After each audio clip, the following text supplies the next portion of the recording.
line. 2015 is when we're roughly about to start, and then that's fine. There we go. Just having some relaxed music and eating.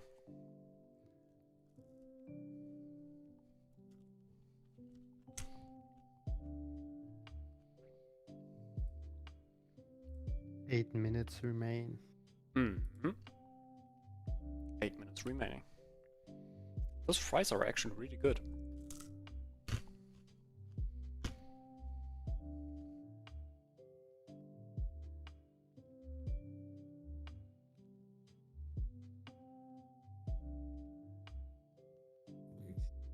Yeah, how are you doing, Budspot? And how are you doing, Mephistopheles? How's life?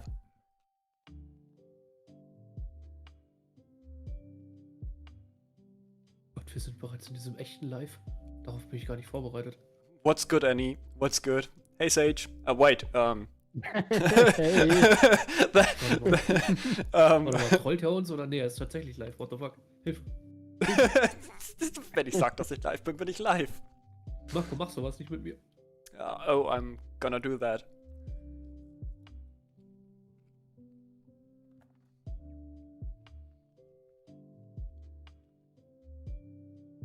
You make some awake juice. First I wrote, I make some awesome juice. Then I was like, nah. Then I was like, some awake jokes? Nah. Third time I wrote it. Read it completely. Yeah, today, as you can see, I'm still talking eating. about coffee. Black tea, peach, caffeine, blueberries, a few nuts blended, done. Awake juice. Really? That works together? Like, real peach? Are we talking like peach, or are we talking like some substances that you substitutes that you just put into in liquid form into whatever?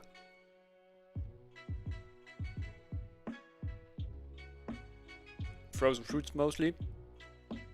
Fair enough.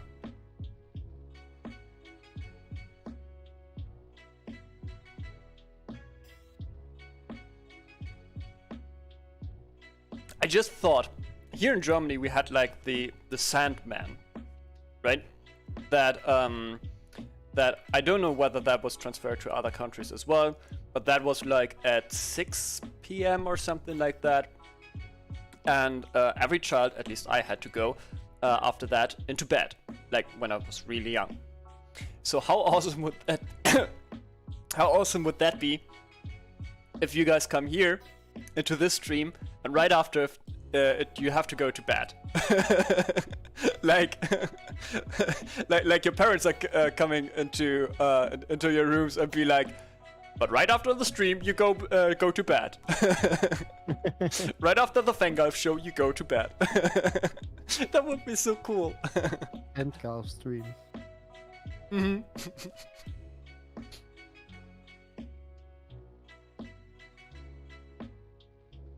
Your day was kinda interesting. Tell us about your day, Annie. What was interesting about it? That sounded really mean.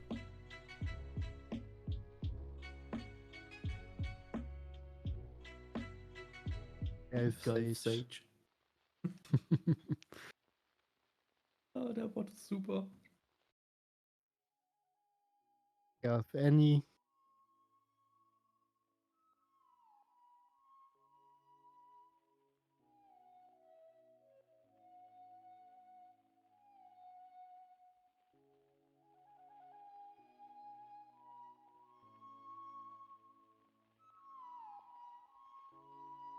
Eins, 0.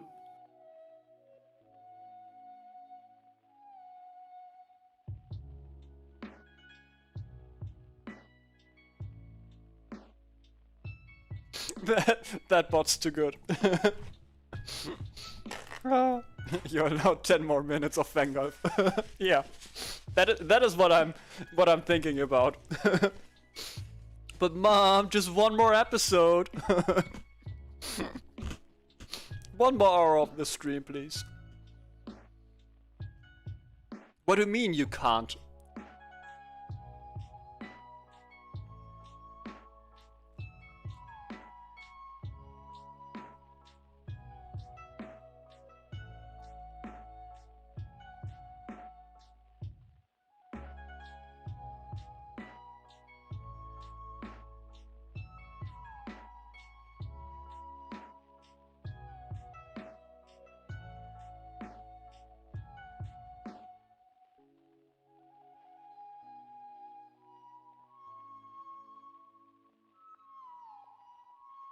From Finnish to English or vice versa? What did you translate? Like, what languages did you translate? The English into English. British English to American English. That's probably harder than Finnish to English. Galfnish to English.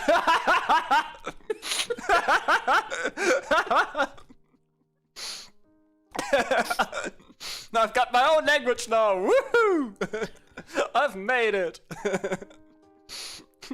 Okay, so the next time Fengalf is talking gibberish, we now know what he's speaking. Yep. Greif mich.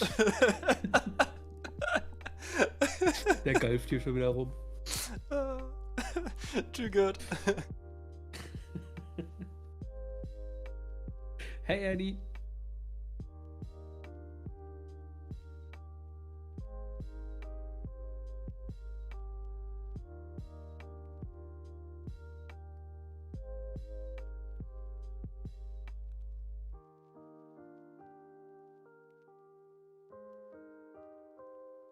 Yeah, so good thing that today the introduction was done by Annie. Annie just introduced everyone who's going to participate today in the D&D session. Quite literally. So why don't you do the recap of last D&D session, Annie? You're already on introducing, so I thought that would be good.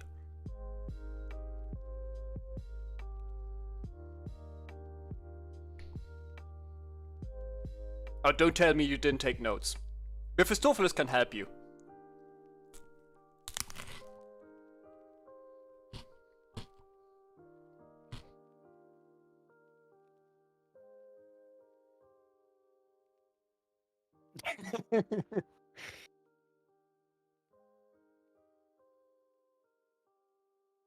Yeah, I'll give you a few more minutes. Just watch it on twice speed, on double speed.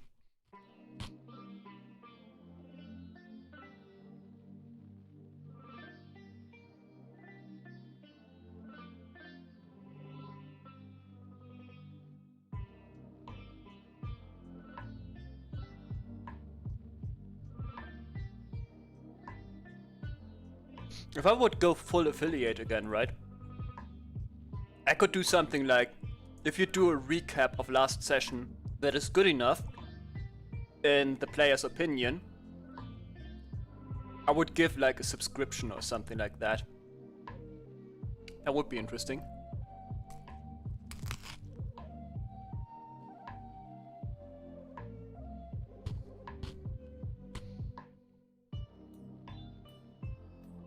Yeah, I think you're on your own, Annie. Mephisto seems to be quiet now.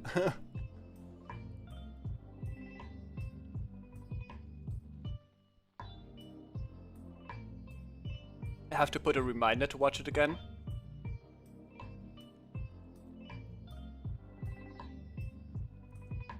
Oh, fair enough, Mephisto.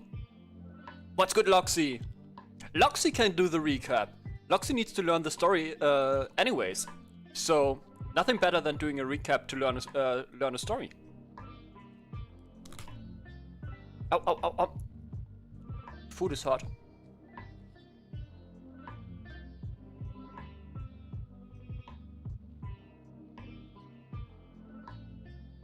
Oh, and welcome to the stream, Loxy. Hey, Luxy.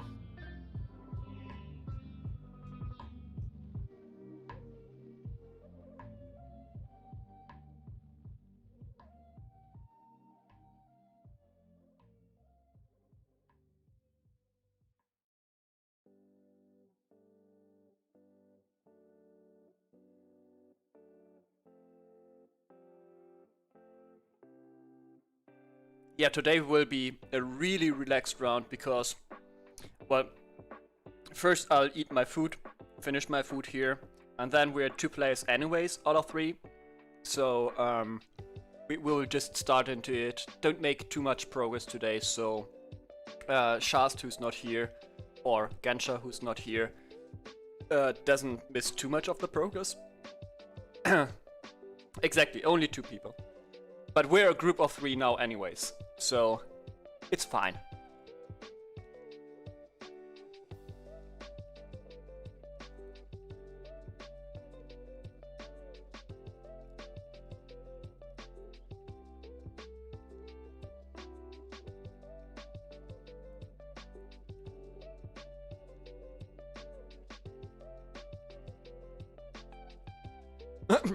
You were in a tavern last time. A lot.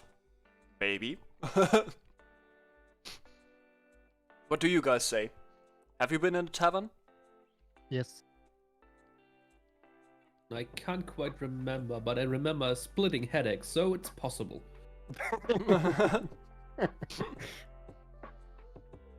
Not much happened.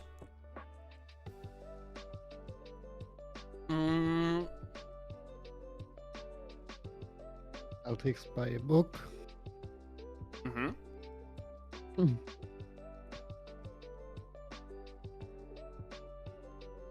Exactly, we bought a book.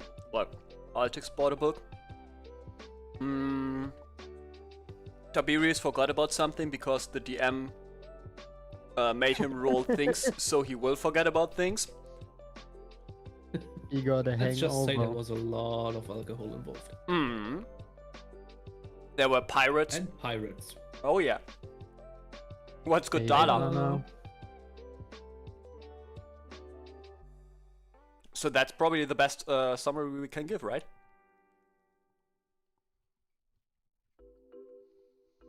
It's fine, Annie. It's fine.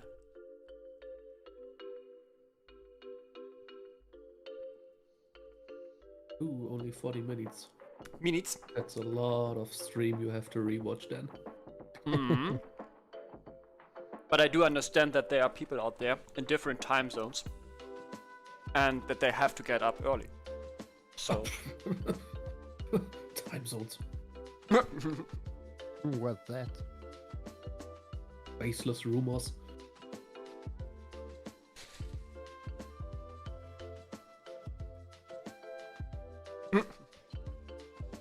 You don't have to.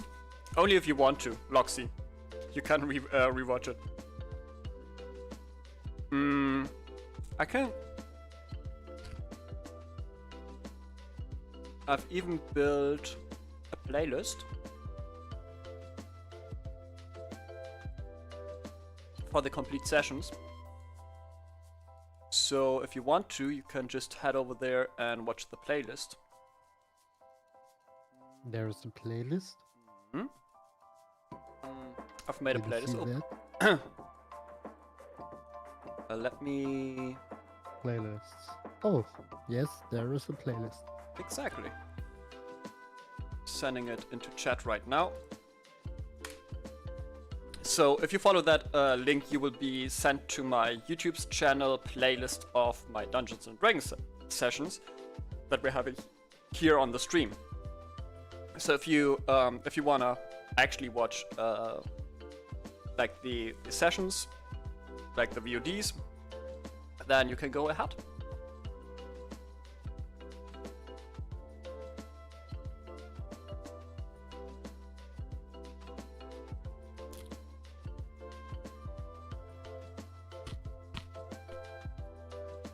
The first 100 people to click the link will also obtain a free 1-year subscription of free dishwashers.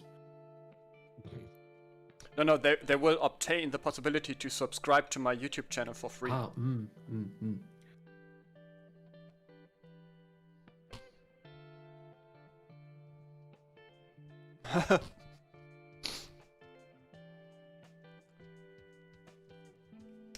Alrighty.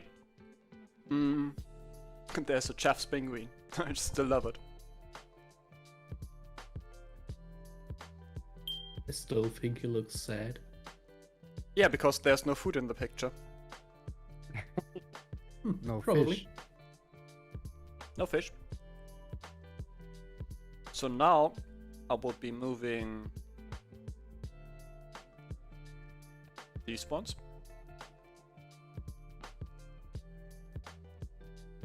So you guys know which character is spoken by whom. And with that, well, we gotta have a proper recap, right? I think that would be important.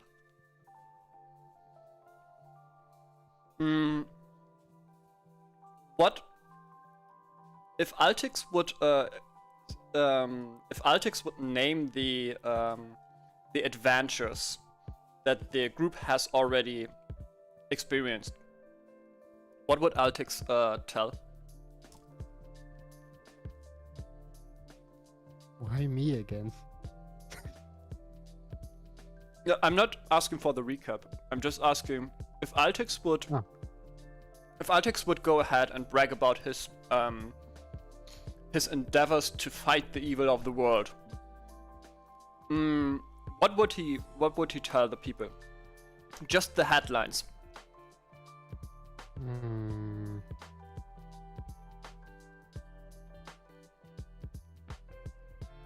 From beginning or Mm-hmm.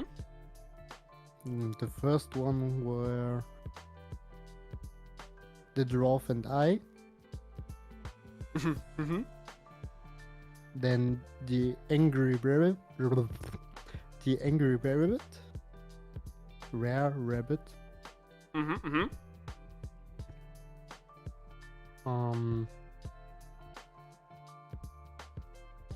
the lovely man in the prison, Mm-hmm. the stupid neighbor of the pharmacist, Very good. That was actually before the lovely man in the prison. yes, I know that. Okay, fair enough.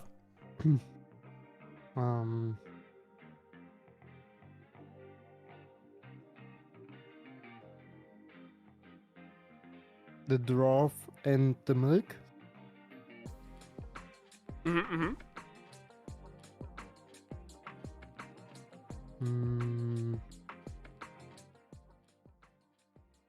Pedro the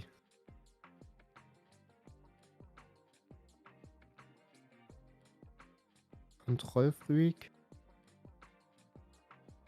Mm-hmm. Pretty much the same in English. Control freak. Pedro the control freak, Mm-hmm.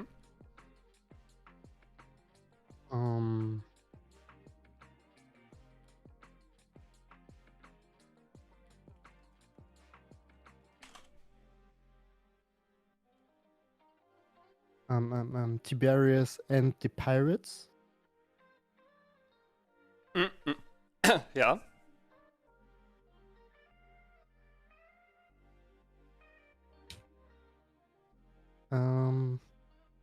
and the foggy velvets. The foggy velvets. Yes. Und was meinst du mit Foggy? Das Nebelig. Thema, was jetzt kommt. Das wäre schon das Abenteuer vorgegriffen, was jetzt kommt. Oh, okay. Weil wir letztens vor dem Anwesen standen und da war Nebel. Mhm. Ah, I remember, yeah. I think that's all. Yep. But quite a few things that you've already experienced, right? Yes. For just roughly 4 sessions that we had. Yes. 5.5 actually. 4.5.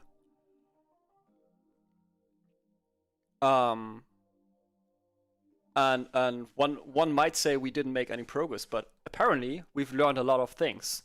So as we're, maybe that's like interesting for everyone.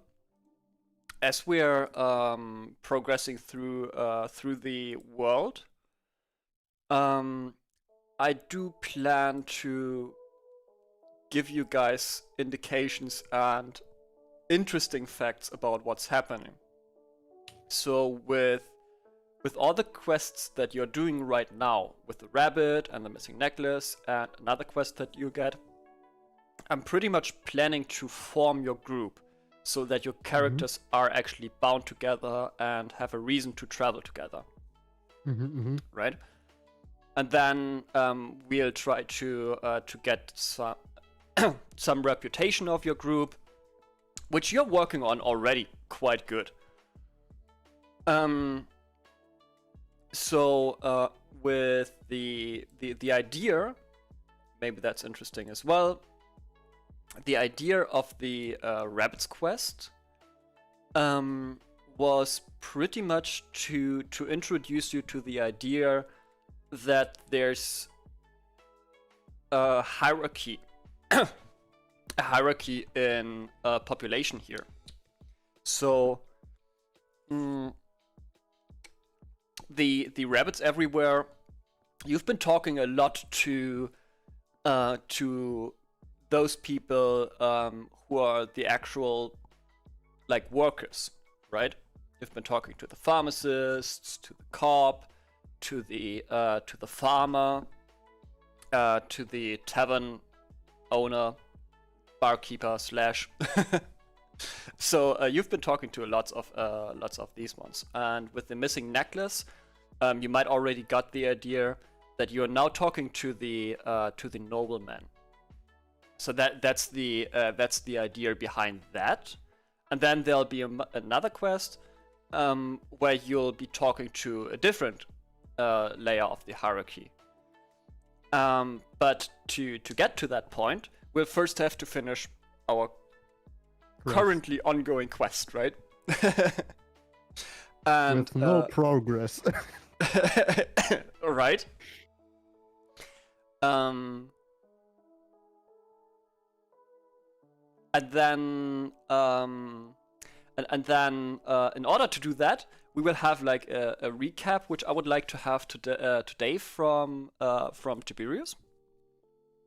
Would be great if you would have prepared something. Oh boy, preparations. Yes, I very do prepare things, many things. Yes.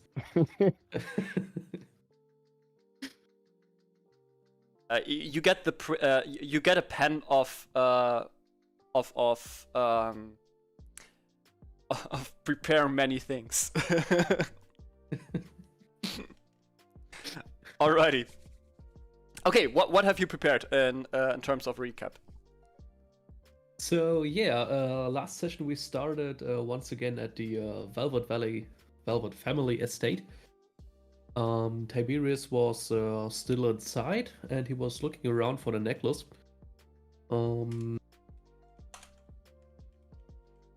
Altix had his portrait taken, and he was banned from the eastern entrance. The other two, or by now only Shast, has been waiting outside. Because that was one day where the player, Gensha, couldn't make it.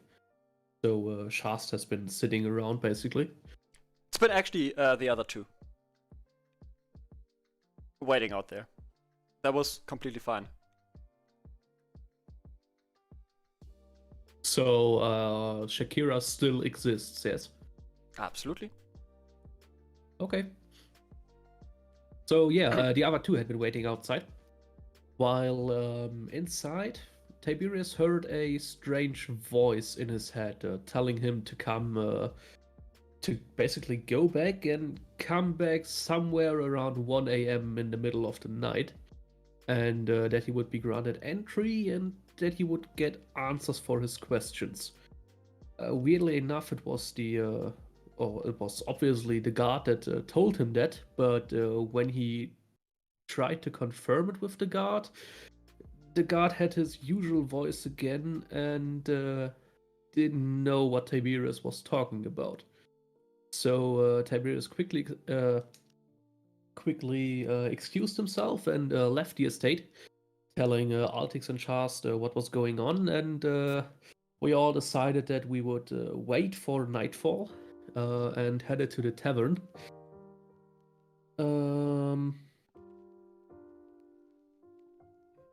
I've got something mixed up. Not so far.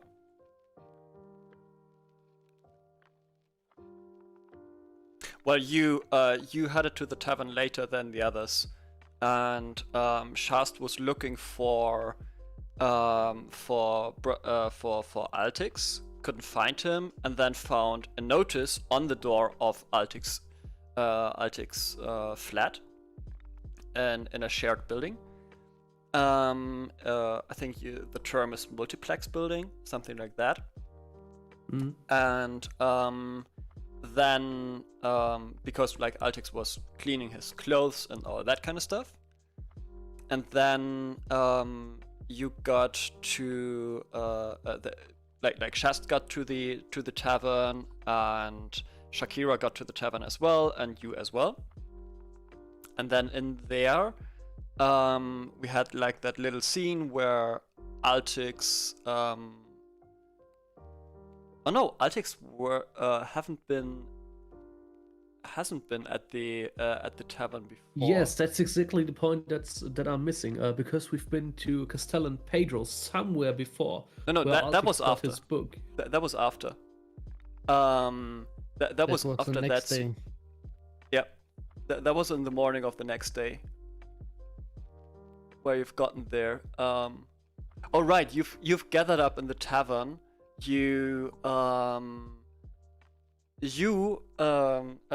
Brother Tiberius, you got messed up with the pirates, and the others decided to call it a day. No, the pirates came later. You just met in the tavern, I think. Then you decided to go to sleep. Then you went to yes. Castellon. No, not So I think really. Not really. So I we, think we met in the tavern. Then we walked to the bookshop. Buy the book. Wait a second. The history of Valvet Valley. Then we go back to the tavern. Altix start to read the book, and Tiberius meet then the pirate. Yeah, exactly. You met at the tavern. Then you because it was too early to drink and such. You got out there. You got to the bookstore. Exactly. Yep. And then from there on, Brother Tiberius basically got smashed and got shit-faced, and apparently wasn't able to like follow the invitation that he's been called for. And the next day, you went to the Castellon Pedros Villa house. Estate. So if you want to pick up from there, or are you confused now, Yosuke? ich bin jetzt gerade komplett raus. Mir fehlt irgendwie ein Tag. Das muss Waren nur 2 Tage her sein, seit wir das erste Mal bei dem Valvet Family Gedöns waren.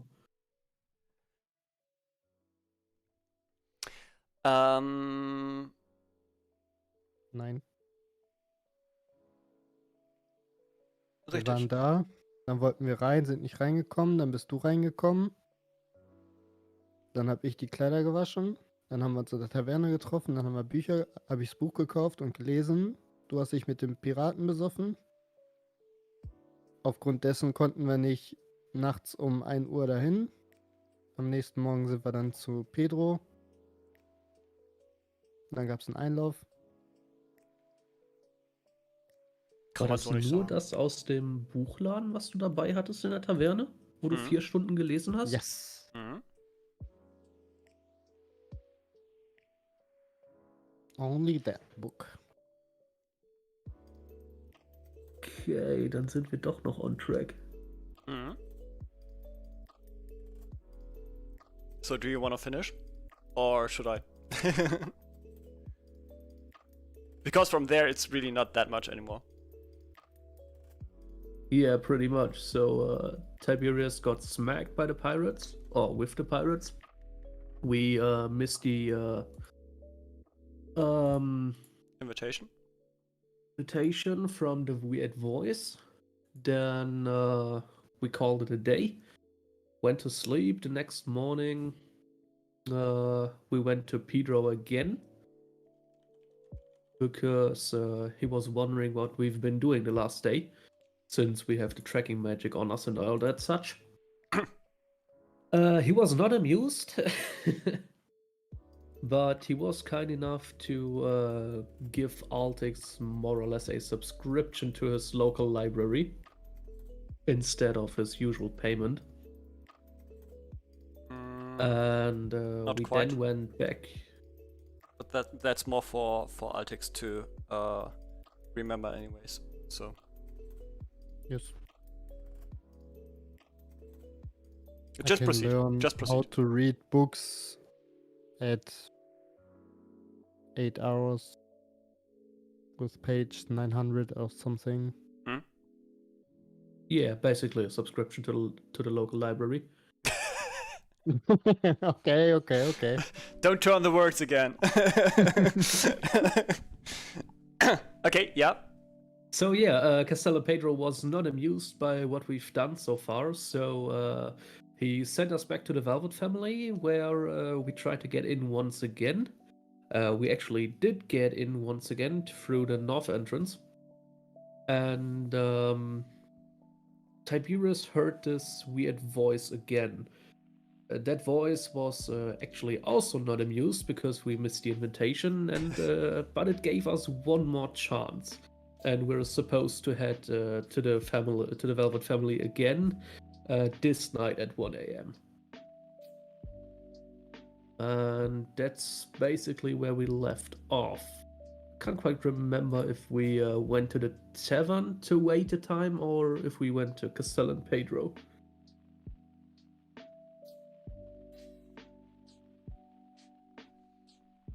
I think it was Pedro's house where we're waiting.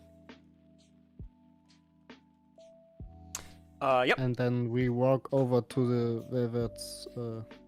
Exactly. You took a nap at the Castellon Pedros' house because he invited you over. He basically said with Nachdruck.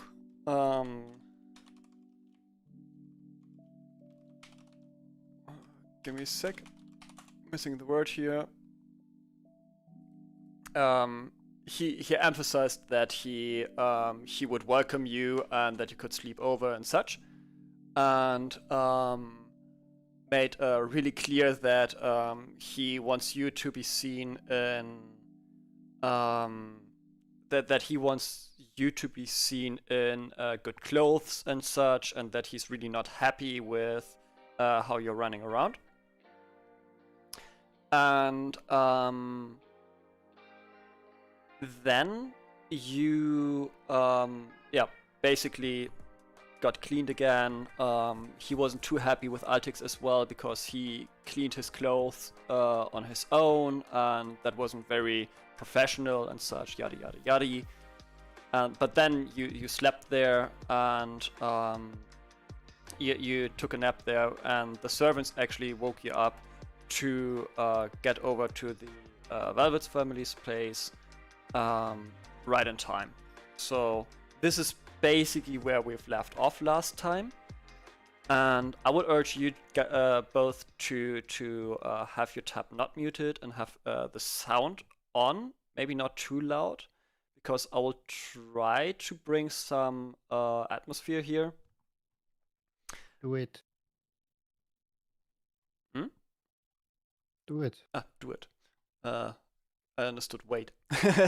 Nee, do it. So What's wrong with you today? Everything. I've been concentrating for the previous 11 hours in a row without a real break. So Anyway, so where we've left off is basically that that all of you, Shaz, Shakira, Altix, and Tiberius, you walked down that that main road from the right side, kinda. Right here, right? So if you zoom in on that little map again, I'm still working on a proper map. You've walked So this where? way. Wait, you've walked. Oh, come on, no snapping. There we go. You're walking from here to here, and that's where you're entering, right? And you're walking down that way, and already you can see that there's like a mist, a fog around the Velvet's family estate. And right as you enter this section right here, that's right before the gate, you can already see like that the fog is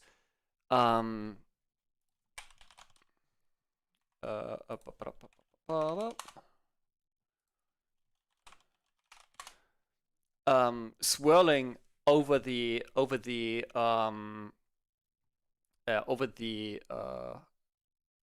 wall fence, if you will, so of the villa here. So es wabert da quasi rüber schon, dieser Rauch oder der Nebel. And as you and as you stand in front of the door and wait for a couple of seconds, this is cringing me already. You see basically nothing, right? You're looking onto that door, onto that gate, which you can look through, and there's really nothing to see. There's just this fog, this mist, and you can see maybe like 2 or 3 meters on the pavement, on the walkway, and that's it. You don't see the buildings that you usually saw. And for sure, Brother Tiberius doesn't see all the fantastical things that he has seen before. Every one of you feels a little bit eerie. Ihr fühlt euch ein bisschen unwohl. So, and right on point when the village's church bell rings one time, the door's opening on itself. It's squeaking a little bit, which is probably due to its old nature. But the door's opening on itself. There are no servants, nothing. It's just opening. And you understand that you should enter now. And you're free to do that. Do you want to do that? Yes, of course. Yes. Okay. So the group decides to get into the area, and careful, music's coming. Not good. No Thanks. music. Thanks for nothing. There is a soundtrack. Yeah, but it should be playing. Seriously? But no voice. Or sound. Come on.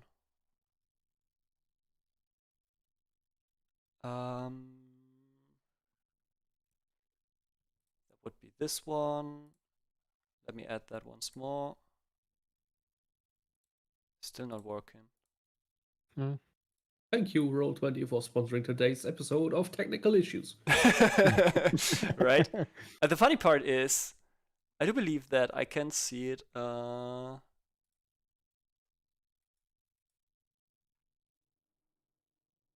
Yeah, it's loading. So if I add it to the game, maybe it's just taking a while.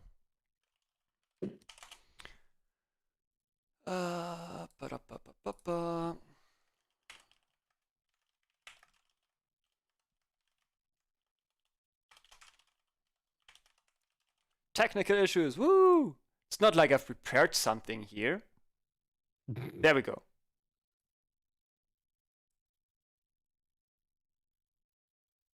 Now it just needs to There is sound, yes. Ah, there is no sound. Very quiet for now. You can It's getting turn it up. louder. Okay, so you're entering that area, right? And as you step further and further, the gate closes behind you. You see that it's not so friendly anymore as it has been before. It's more ugly, but not because it looks ugly. It feels ugly. It feels disgusting and not from this world. You step like every footstep further towards the house where you assume the house. You can only see your pathway, and then all of a sudden you see that there's a man standing on the crossing where the eastern road and the northern road will meet, and you see that it's a very seemingly old person, though not too old. What you see is I can't show character pictures to you, right? Let me add a note there. You can place his Oh, yeah. picture on the GM layer and then use Shift Z. Ooh, that's good. I Didn't know think that. that works. I don't So, know. wow. There we go.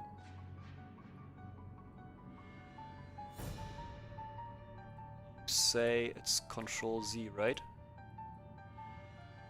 Shift Z. Shift Z. Ah, there we go. Yes, we see him. That's good. Yes. That's the character that you do see, and he's looking towards you in amusement, but isn't really looking at you guys. He's more looking through you, like you weren't really there. And he says, "Welcome, my guests.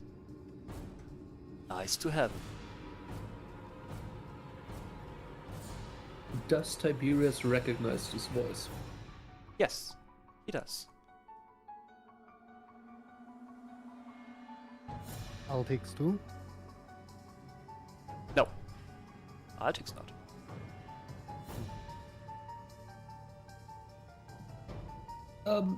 Thank you for the invitation, sir. I'm Tiberius, and this is my friend Altix. How may we address you?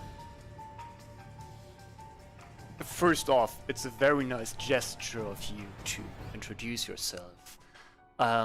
We're not that formal over here at the Velvets, but I see that you've been at the Pedros place, right? That is true, yes. Could it please just repeat as I told it to? Oh, there we go. So, oops.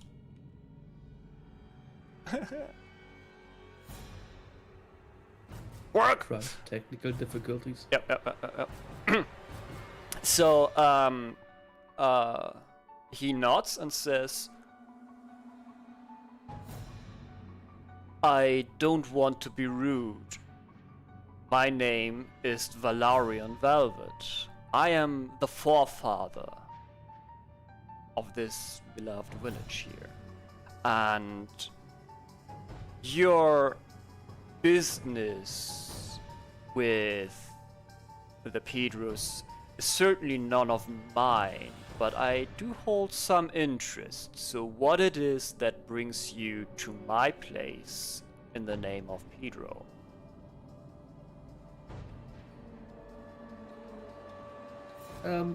It appears that Sir Pedro has lost something at the last party that was held here, and he asked us to retrieve it.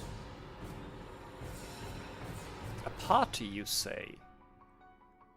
Now that is fairly interesting.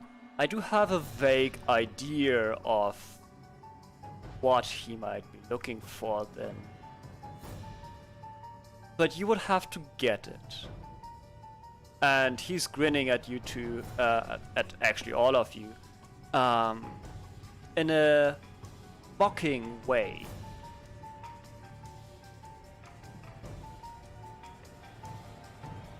Tiberius will ignore this mocking look and reply to the guy with a lot of glee and tell him that he's more than happy to retrieve it if he can tell us where it is.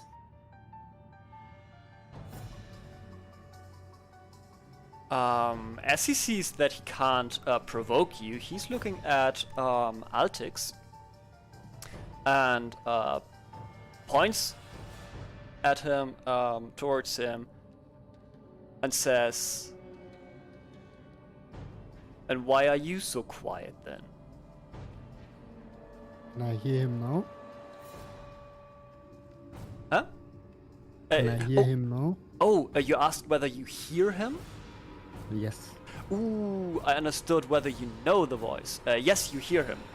The whole time. Sorry. Oh, okay. Oh ja, Tiberius hatte nur nachgefragt, ob er die Stimme wiedererkennt. Ob es die gleiche Stimme ist, die, als er vorher da war, ihn eingeladen hat. Das meinte ich. So yeah, he does like Altix does hear Valarion, and he obviously hears and sees everything that's happening. I say to him, I don't talk really much.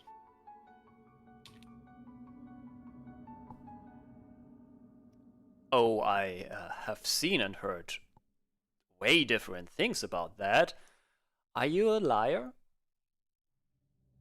Maybe. I don't think you want to lie to me, do you? Make a will save. Will. Wisdom Will. save, sorry.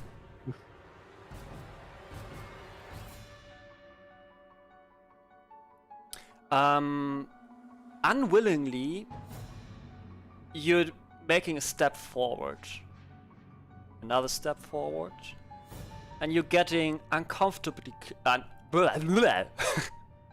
Tension broke. English, ladies and gentlemen. Fenglish. Selfish. Galfish, right, that was the word. Galfish. You step take a step forward and another one until you're uncomfortably close to Valarion. And I'm not talking you're like in his personal space. You're still like 15 feet away. Like you are really far away, but it's really uncomfortable being around him.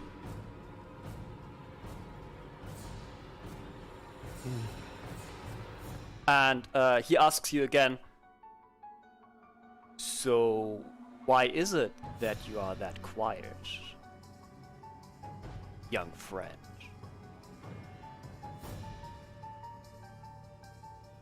I haven't seen such fog before. And I don't know what to say right now. Now that sounds way more serious and way more sincere.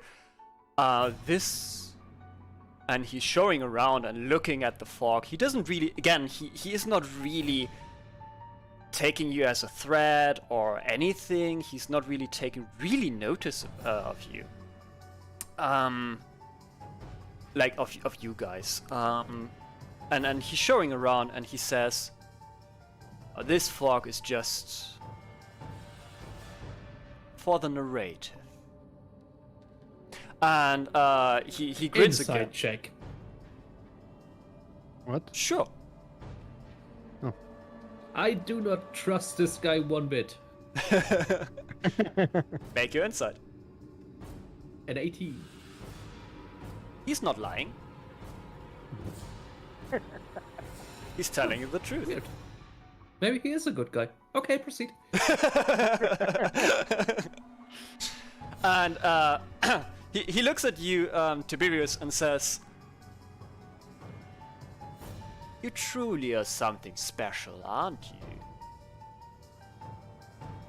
And then he's looking at all of you, and points at Shakira, points at you, Tiberius, and says, "I do believe that you two guys are more special than the others.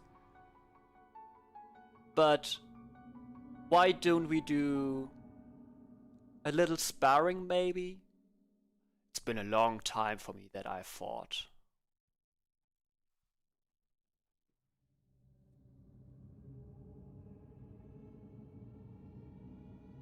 And apart from that, he's not doing anything really.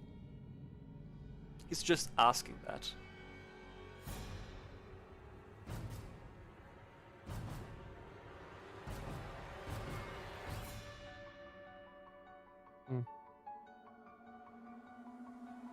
Huh.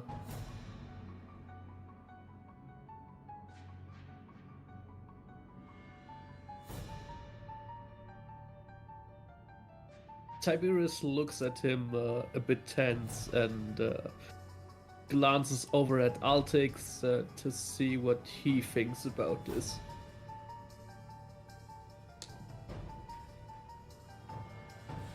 I still look at the fog. You make a wisdom save again.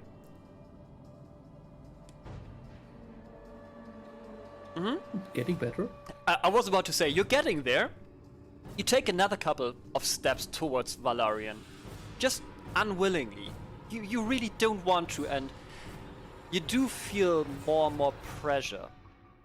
Like you feel like you're walking through a wall of wind, kinda. And if you in real life have ever been walking towards a very windy place, right? And you've been you couldn't really breathe because of that. That's how your character feels right now. He's trying to grasp for air, but he can't really. The aura of this Valarion is just too menacing and too powerful. Yet you do know that you will not die because you get the fresh air that you need, but it's a constant struggle to keep breathing. And you do get closer by the second, and now you are only one arm width away, and Valarion asks you, "Should I remove the fog? Would you recognize me then as the strongest here?" No, I don't think that's why. I'm just looking at the fog. I don't know what I'd like to say to you. Überrascht? I'm surprised to see you and the fog. You see that he now takes a step back and seems to be thinking, and he then looks at Brother Tiberius and at you, Altix, and he says, "So I don't think there will be any fighting for me here today, but you two." And he points at you and at Brother Tiberius. "Why don't you have a fight, maybe?" And he clips his fingers and he snaps his fingers, and you two feel hostile towards each other. Not that you would kill each other, but you feel hostile enough to start fighting. Roll initiative.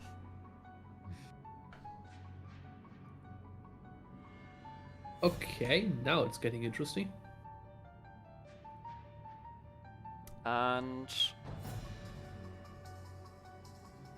for the matter of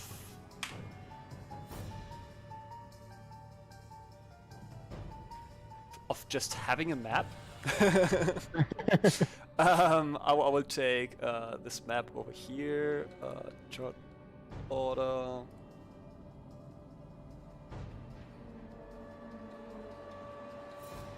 we've got a 6 and a 16. 6 and 16.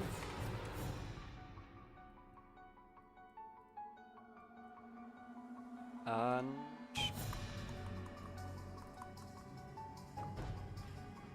having this over here.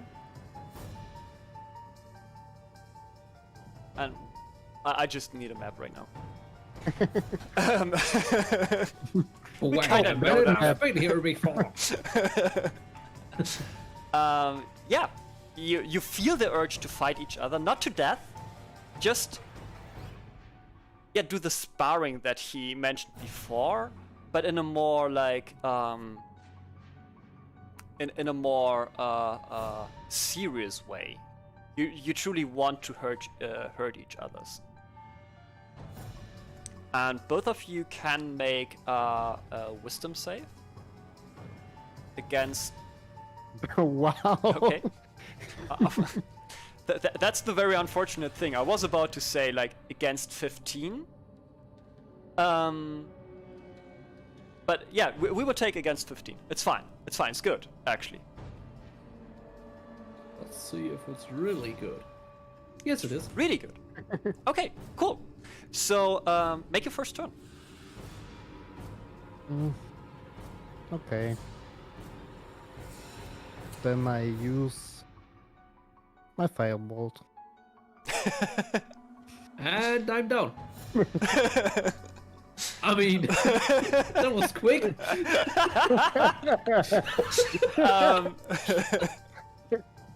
So, wow, what a roll! Seriously, what a roll! That's been almost max damage. That nearly killed me instantly. So what are you doing? What's happening? Is basically you're still surrounded by this mist, right? The map should be more dark, more black, a little bit gray pavement, and the moment that Altix is casting the firebolt, actually it was just a firebolt, right? That's stupid amounts of damage for a firebolt. The moment you're casting the firebolt and fling it towards Brother Tiberius, you see a little bit more of the surrounding, right? Everything is lit up for a moment, and you can see that there's actually like trees standing around as you memorized it in the morning, and within the light, and as long as the light is at your place Altix, you feel way more comfortable. The eeriness is gone, like dieses Unwohlgefühl ist weg. The whole the whole aura, the whole presence of Valarion is not as bad anymore. It's still very menacing, don't get it wrong, but it's not like breathtaking menacing. And you throw it over to Brother Tiberius, and right before it hits Brother Tiberius, it just distinguished. And Valarion claps his hand and says, "Now, that would have been a really powerful spell there. I'm quite impressed. I wouldn't have thought that such little man can do such impressive things." And he's now looking at the whole group, and you feel now, Altix, that you're free to go, free to leave. And you walk over again to your group because you're again feeling eerie. The light is gone. You're not really in the mood to cast anything because of that eeriness, because it's back and it's more depressing now actually than it has been before. And you really want to get off this estate. But apparently your group doesn't want to. They're still standing there. They're looking at Valarion and they're paying close attention. Both of you have successfully rolled the wisdom save, and both of you get the idea that there's some magic that's holding you, like holding a person a little bit for the next few moments, and especially for the fight, you've been like remote controlled. And then Valarion starts to narrate, and he's snapping his finger again. A little bit of thunderstorm is appearing. There are thunders in the sky now, and a little bit of rain starts to fall as he starts to say,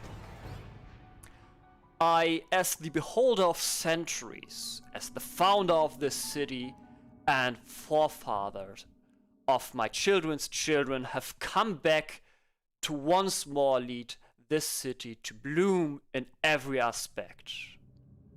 Once I've led this village, and so it shall be once more. That is what I have decided. Incapable and weak have these citizens become, lazy and poor, but this would change from now on. Right in this very moment, I have taken first measures to overcome struggles this city is facing, and many more are to come. You may ask yourself what part you may take in this story. Well, let me tell you, you've already done enough. And he's grinning again, and now this is like a very smug, sardonic Grin. Ein sehr suffisantes Lächeln. You gave me freedom, and you have opened so many doors for me. And as a gesture of my gratitude, I have decided you shall live, and that you may keep, your friendship. Oh, and about you, and he's pointing at Tiberius, and actually you, and he's pointing at Shakira as well. You both got something that belongs to me. While I'm not too interested in the one thing that you have, and he's pointing at Shakira still, and now facing to Tiberius, I've got a problem with what you have. And now it's the first time that you actually see him walk and move, and he's walking towards you, and he's walking around Tiberius. And Tiberius gets the idea that, or for a moment, right that moment where Valarion is behind Tiberius, he's got the feeling as if he was chased by hounds. Not any hounds, by the hounds of hell. And you hear him sniffling a little bit. And then he proceeds his walk around you and says, indeed, I've got a problem with what you have. And we don't want that problem, do we? I don't think I've ever taken anything from you.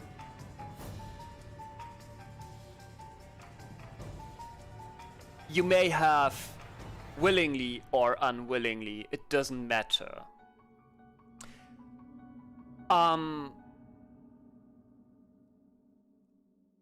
But we can sort that out without any issues. I would just use a little bit of magic on you. You wouldn't mind, would you? If it's something I can give to you, then of course. And at that moment,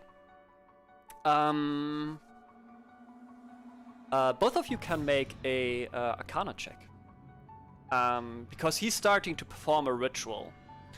around you. He's separating you just by gestures. He's moving the other ones. And that's fair enough. And having to read the script. First time I've scripted something. And yeah, he's performing that ritual, right? And as he's doing that, Shakira looks very, very closely, and you guys, if you glance over to her, you see that she's trying to learn what he's doing there for a reason, for some reason.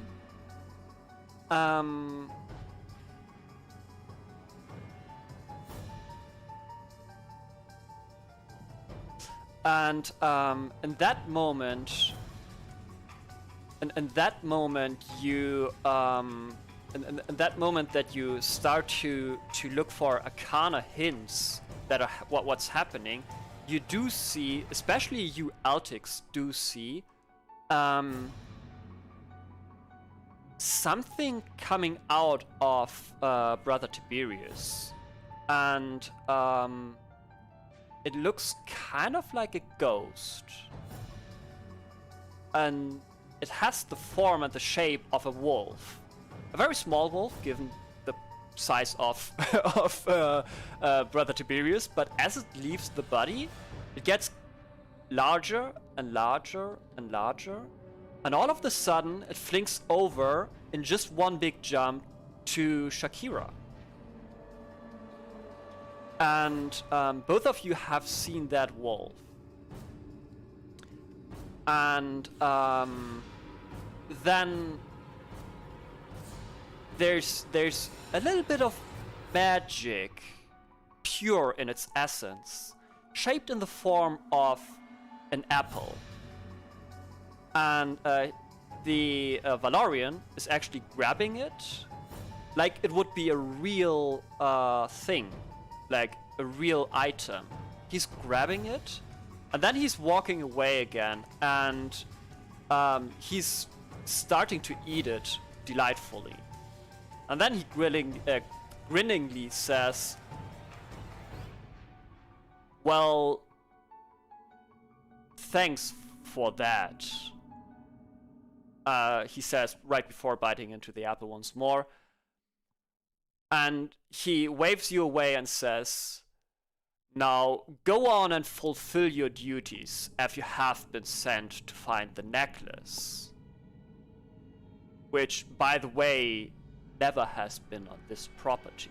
But I know a very rich merchant may have shown interest already a very long time ago. And with that, your characters are completely free again to interact and to move. Did I get this right, that the wolf-shaped ghost jumped at Shakira and Valarion turned it into an apple? Nope. So there came two things out of that the body, and one of them was a wolf-shaped ghost. Oh, okay. That jumped into or towards Shakira, not into, but towards Shakira, and the other thing was a glob of pure magic that manifested itself in the form of an apple. And that is what he then took in his hand, the pure magic.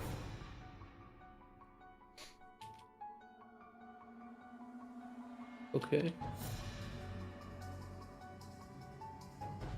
And now he stands there eating that apple, well, brackets apple, in quotes apple, and does like one of those gestures like, "You shall go now," like one of those waving gestures, letting you guys know that there's a very rich merchant in this village that has shown interest in that necklace very, very long ago already.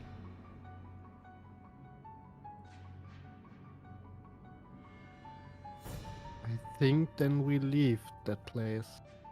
Unless you have more questions or something like that. Yep, one more question. Mm-hmm. Does Tiberius see those two things leaving his body? Yep. Well, you do see it. You don't see it right away, right? You can't see it because they're coming out of you. But one of them is then to be seen as it jumps over to Shakira, and one of them is to be seen as he holds it in his hand. Do I feel any different from before? Yes, you do. You feel like something has left your body that didn't belong there.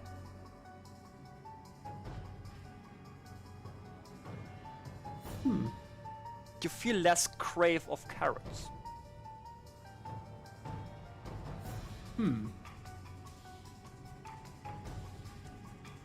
Time shall decide if that was the right thing to do.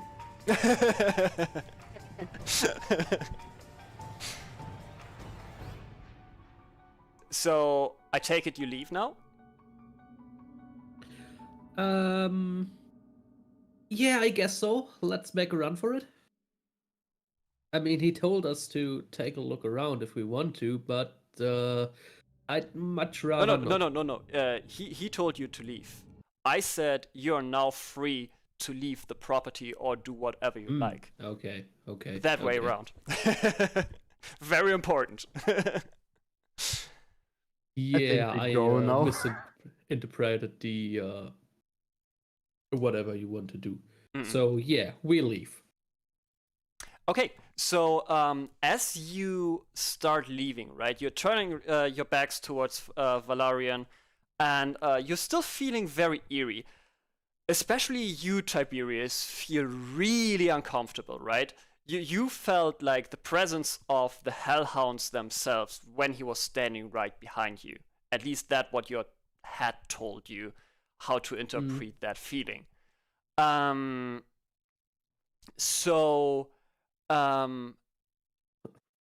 Feeling very, very uncomfortable, you still have the time to look around because right at the moment that you're at the gates, you count each other's legs and like everybody and checking up everybody, and you realize someone's missing. One of you didn't make it back to the gate.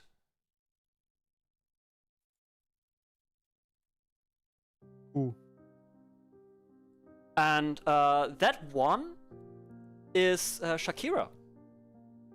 So you have the chance to go back and look for her, or to leave once and for all.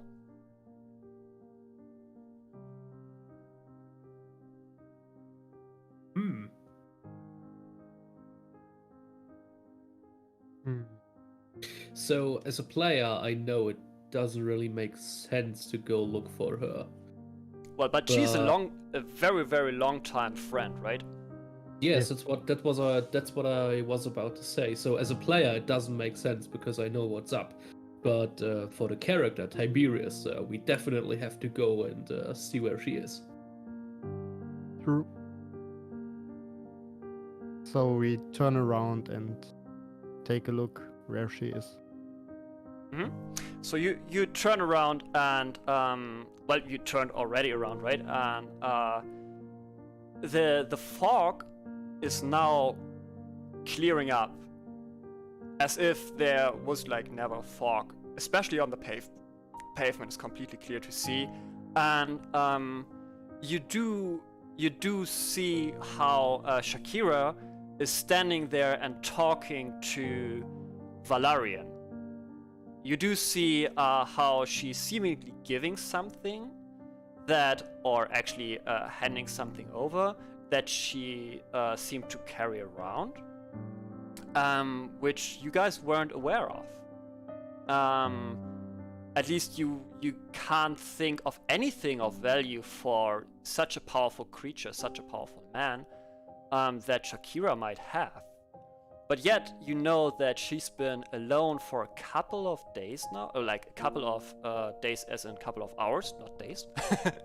A couple of hours, and she's been quite often actually going around. And there's a wind. The thunderstorms has stopped, the rain has stopped, but like a little wind, a little gust of wind is carrying some words over to you, and you get the idea that Valarion starts to promise her things as she would never have to be suspicious anymore, and that she would never have to be in fear of anything anymore, and that she actually would become more powerful.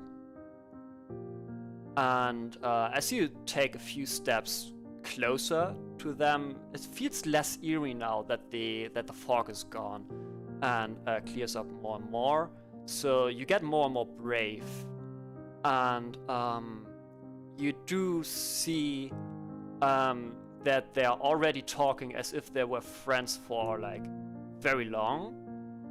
By the moment that you are almost as close as you've been before, and at that moment when you call her name, like you're shouting her name, and both of you are trying to get her attention, she looks over to you, and there's no recognition whatsoever of you guys. There has been like the greatest stories that you've experienced together. She's been always so curious that she like once you remember you did like a little burglary, which Brother Tiberius was totally against, but you still did it, and that was one of the biggest achievements that you ever did. In the end, it was just for cookies, but hey, still, you broke into someone's house together and you stole that together, and there's nothing of that left. And with that, and a fairly hurting heart, all of you decide to leave her here, and you leave the property.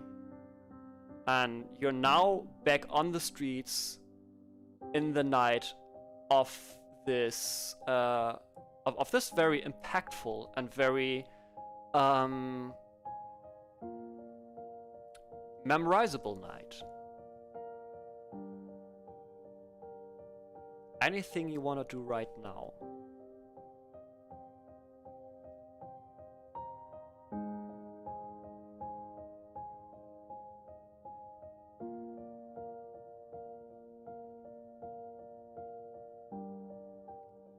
I think I take a moment for me and think about old times. And that is what you guys doing. Moving over to the tavern, which long is closed, because there was like an unnatural time in there. It felt like this were just minutes, when in reality it's been like 2 hours that you've been in there. And so it's like 3 a.m. in the morning. Thanks, brain. It's 3 a.m. and every one of you is reminiscing something that you have experienced with Shakira that was like good memories, funny memories, sad memories. And now you add that chapter to your book, that you tragically lost someone to seemingly a very powerful man of the city. And every one of you decides to get to Castellon Pedros' place, especially like Shast is pushing, doesn't want to go home, doesn't feel comfortable at home right now, and you're going over there. The unseen servants will help you to get on the property as they've been directed to, and everyone gets to bed and takes a very long rest. This very long rest is interrupted by a dream. And every one of you is dreaming of that scene that you have had there.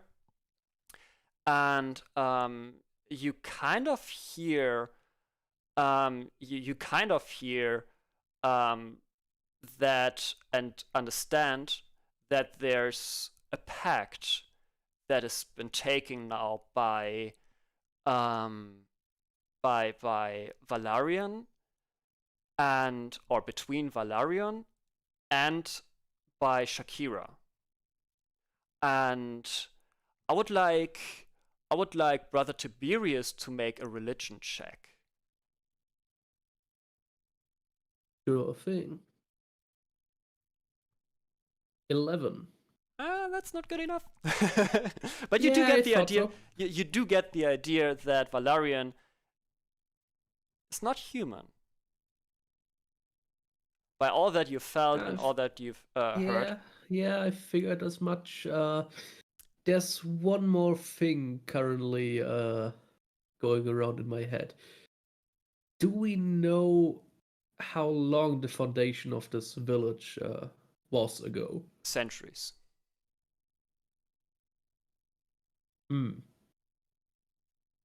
So we have a centuries-old guy that kidnapped our friend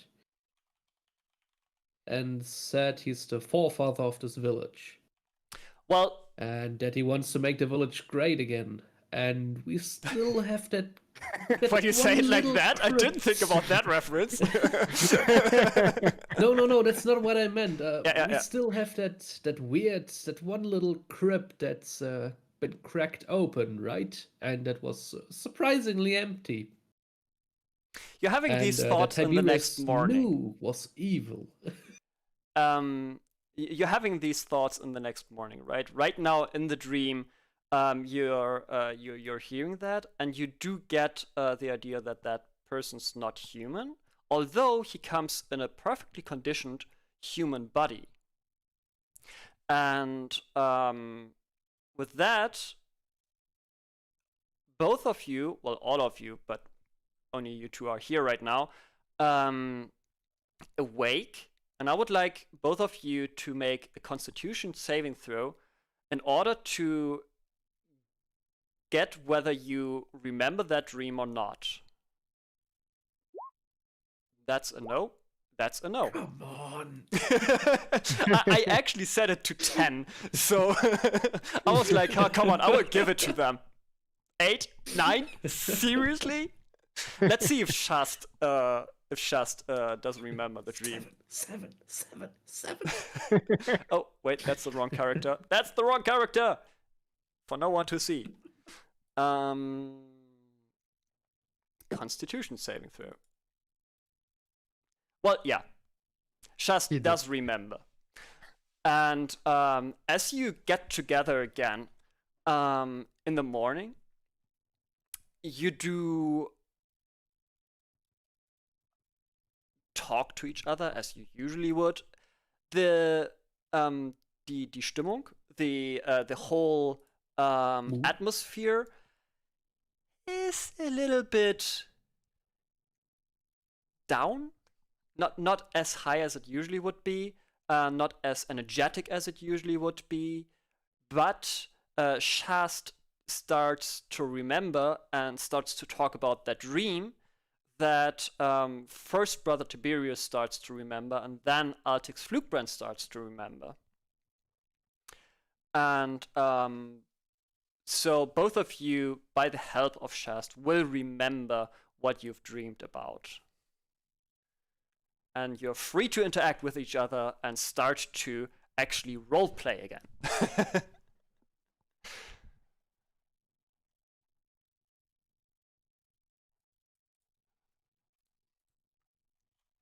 There's something off about this Valarion. Yes, I think too. And as we're at the Castellon Pedros place, I took some music for him as well, which seemed fitting for him.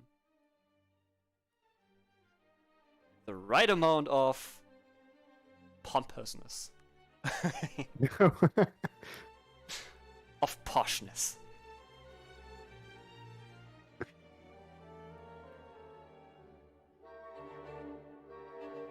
Okay, that Yeah. music is totally throwing me off. Wait a minute.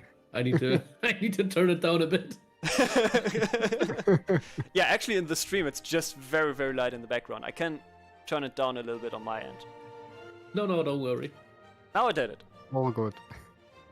It's just Yeah, back to open world, as the chat says. Back to open world games. This literally Terror Mitzi was just for the narrative, so we get some story going on and explain a few things that has happened in the past and what the results out of it was. So that was just a conclusion out of everything that happened in the previous 15 hours of playtime.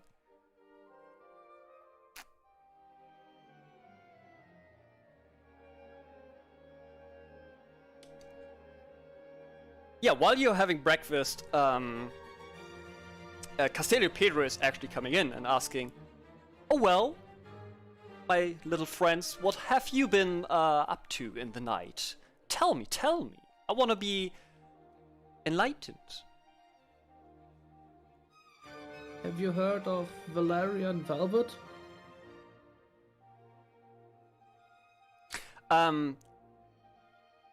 He looks at you, he looks at the floor, he looks at you, starts grinning and says, "Where's your fourth friend? I don't sense her anymore. That's quite uncomfortable, so to say." And ignores your question completely. I'll look him straight into the eye and repeat my question. He looks at you, looks at the floor, looks at you, and says, "It's rather rude to not answer a question by a nobleman. Would you please let me know where Shakira is? We had a contract." I continue staring at him for a second or two and then tell him that Valarion Valvet has taken her.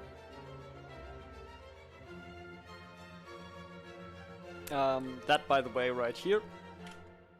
Nope. That, by the way, right here is Castellon. Woof. And that's how you Just the can. right amount of poshness. Exactly. For some reason, it takes eternities for me to load.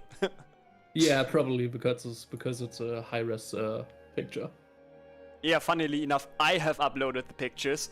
I have put the pictures to Roll20. Anyway, Yeah, that's not how Roll20 works. yeah, exactly. So, yeah, he's not really taking anything that you say, and as you don't reply, he's trying politely to enforce it by saying, Oh, but I did reply. I told him that Valarion Valvet has taken her. yeah, he's looking at you, he's looking at the floor, he's ignoring your answer, and he says, and he's trying to enforce it.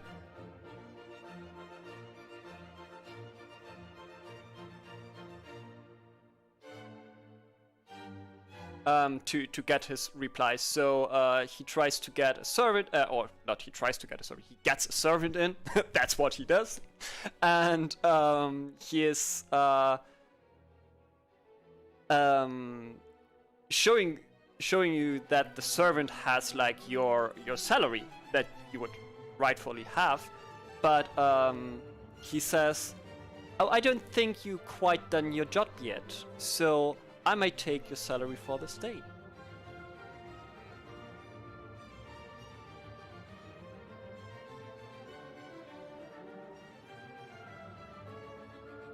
Hmm.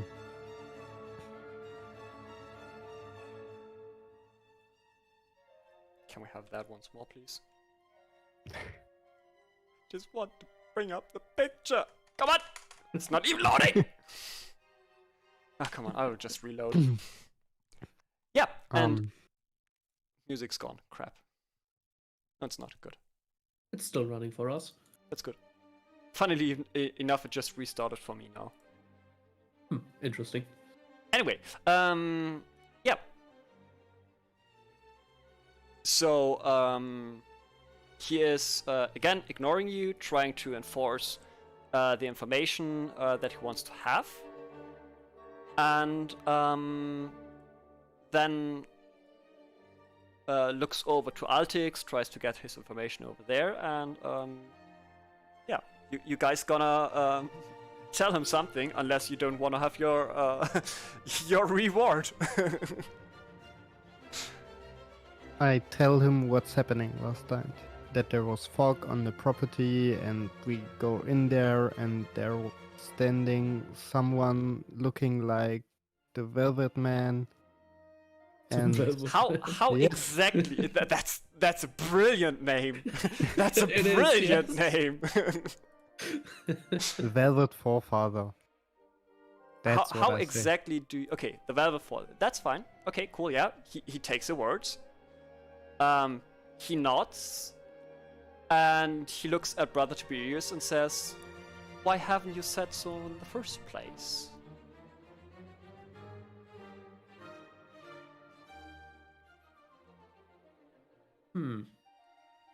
Okay, I get what's going on. And by that I mean Tiberius gets it as well. So, yeah.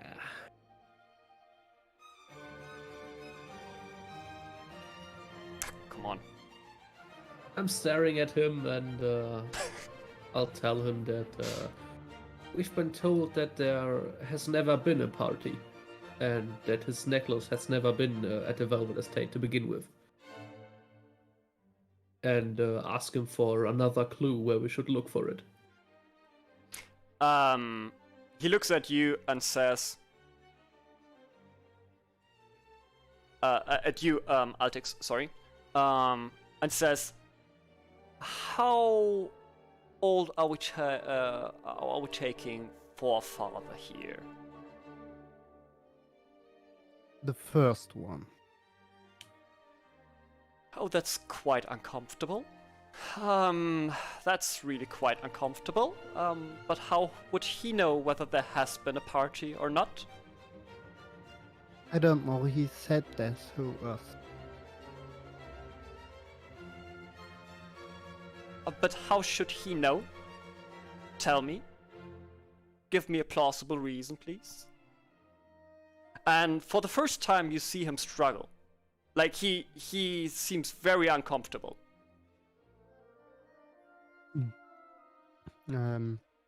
I say, he used some magic. Maybe that's why he know why he said that to us. Oh, I don't think he used the magic. If it's the one that we're talking about.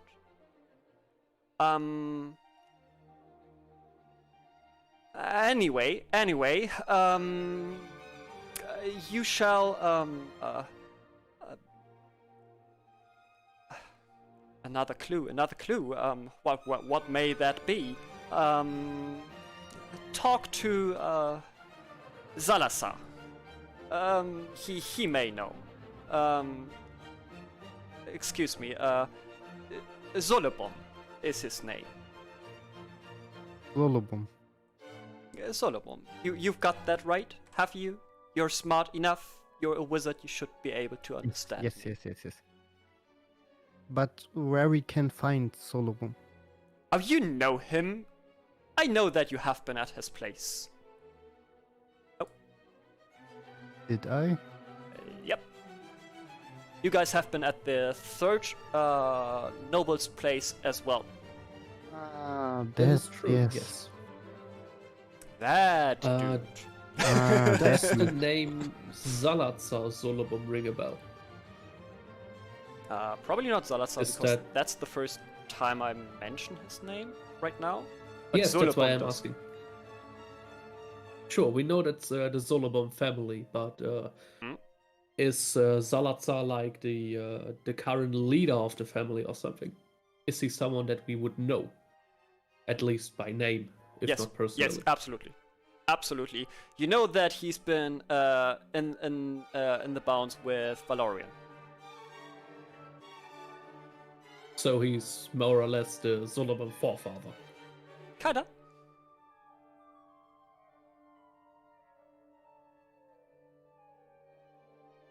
I don't like that guy.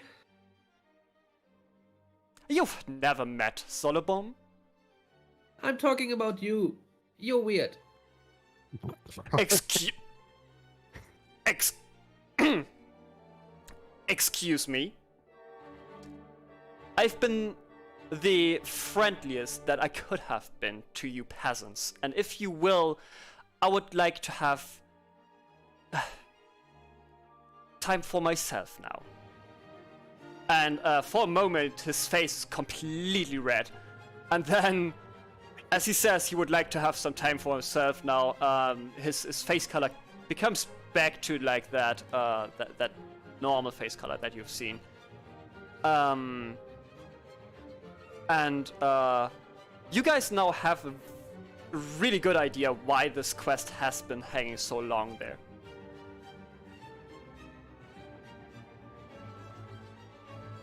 Tiberius shakes his head and sighs, and then looks at Castellon Pedro again. Sure, take your time alone. Think about Valarion Valvet as much as you need. We'll find that Salazar guy. And we'll find your necklace somehow.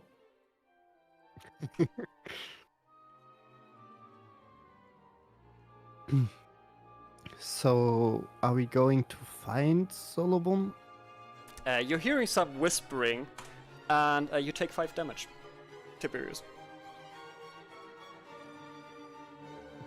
The pain only makes me stronger. Actually, as you say that, I would say every one of you, but I will say both of you. No, everyone in this group will get a level up throughout the night. Forgot to mention that, sorry. So, See, told you. You're level 2 now. Ooh. Both of you. And Chast, It's very, obviously. very neat.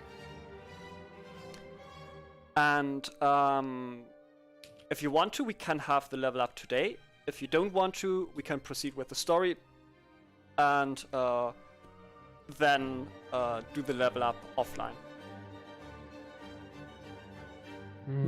I think it would be pretty cool for the stream to see how a level up works. Yes. So we could agree. do it on stream this time, and the next level ups we'll do off screen.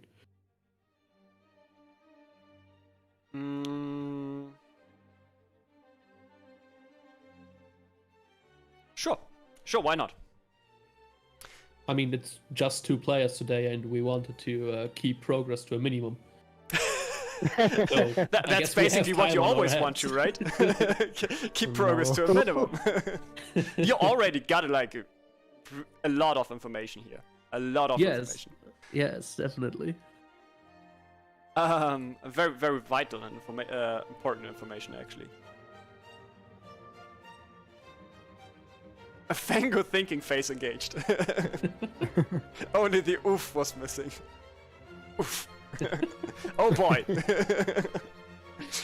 My evergreens. Alrighty, so yeah, showing it to the stream. Let me see if I've got that prepared. There we go. What's the...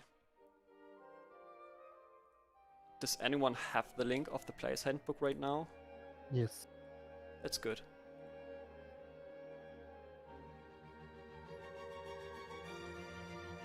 Wait a moment.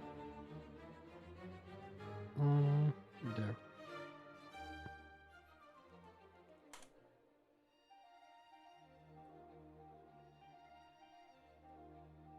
Very good. At least someone is prepared. Should we take average HP or should we roll? Roll. Alright. Roll for HP, not initiative. That's nice. That's nice. Alrighty. Okay, so what you guys, if you're leveling up in Dungeons and Dragons, the idea is that you should get stronger, right?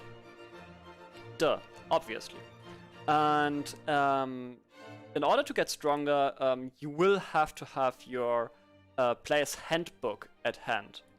The so-called PHB, Player's Handbook, in Dungeons & Dragons is basically your guide for everything that you want to do. So you go ahead, open the Player's Handbook at the page where you will have your class on. In that case, we're not playing a bard here, we're playing a wizard. Because we'll do the level up on stream for you, Sage. Yay. I kind of trust Yosuka to be able to do that after 5 years of playing Dungeons & Dragons. I somehow get by. Even if just barely. That's good. Good night, Loxy. Good night. Bye-bye. Bye. Good Gulf, everyone. Gulf. Good Gulf, everyone. Good Gulf. Yeah, that's a greeting now. That's a farewell formula. Gulf just works every time with everything. Bye-bye, Loxy. Thanks for staying here for so long. Okay, so first off, we'll have a look and see what's new, right? And therefore, we can have two reference points. My first reference point is usually that table in the upper right that you have on each. Okay, I'll have to dial down the music a little bit here.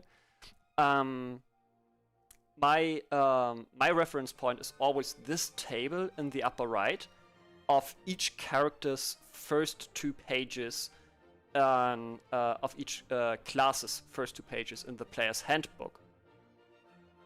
So in this case, we do see that we get a new feature, the Arcane Tradition, and we do get a new spell that we can use on a day, and that's a third first level spell. That does mean that we can look for the features and the cantrip, for the feature and for the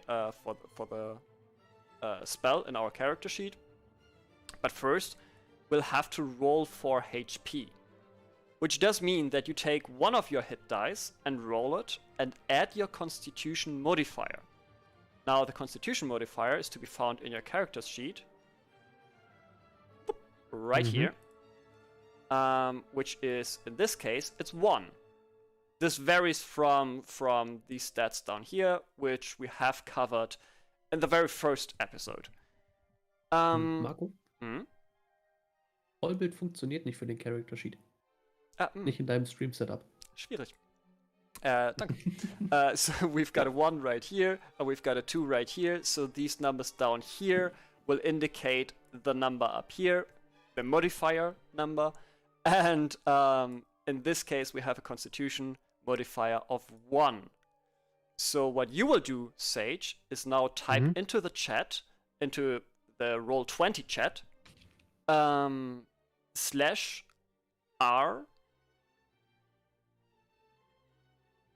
space 1d6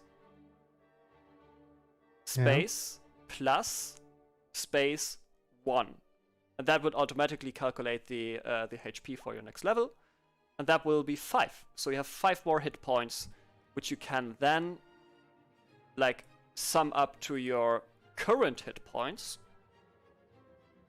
Exactly, what makes 12, and your current hit points as well, to your current hit points maximum. And then your current hit points, as you've leveled up in the night, you obviously get that as well. And you have as well on second level another hit die. So you get a second hit die, which you can then use in short rests to heal up your character by a little bit. Apart from that, we saw that we have the Arcane Tradition feature. And that's something we're gonna read on the next pages then, where it reads, when you reach second level, you choose an Arcane Tradition shaping your practice of magic through one of 8 schools: Abjuration, Conjuration, Divination, Enchantment, evocation, illusion, necromancy, or transmutation, all detailed at the end of the class description. Your choice grants your features at 2nd level, and again at 6th, 10th, and 14th level. So now we just follow what's written right here, and we go over to School of Illusions. No, we go over to the schools section, which actually is already down here. Fair enough. So Arcane Traditions is right here, and then we see School of Abjuration.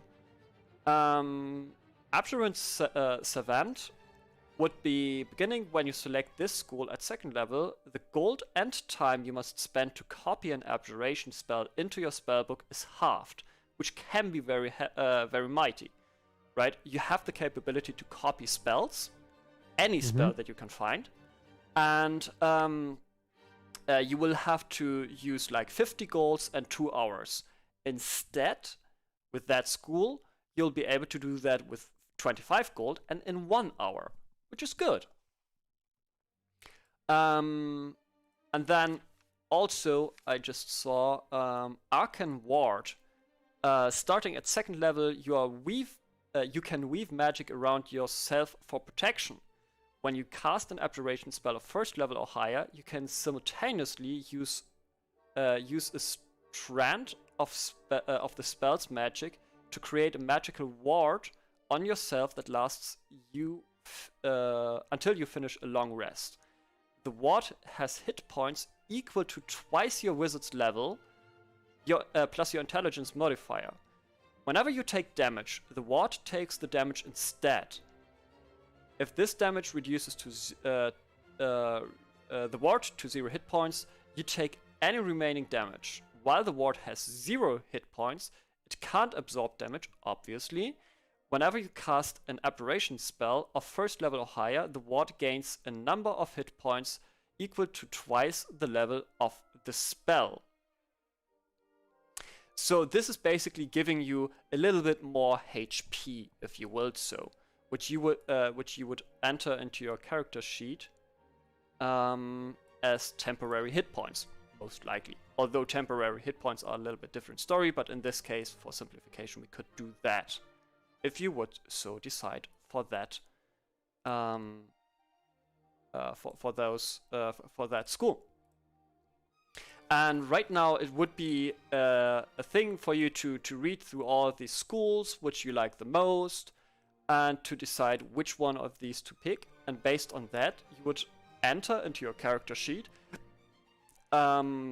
then these features that you're gaining through your school of whatever it is. In your specific case, Sage, I would say leave it aside, pick the one that you like the best right now, and we're going to talk anyways about something else soon enough, I guess. On the other hand, this Savant seems to be always in there.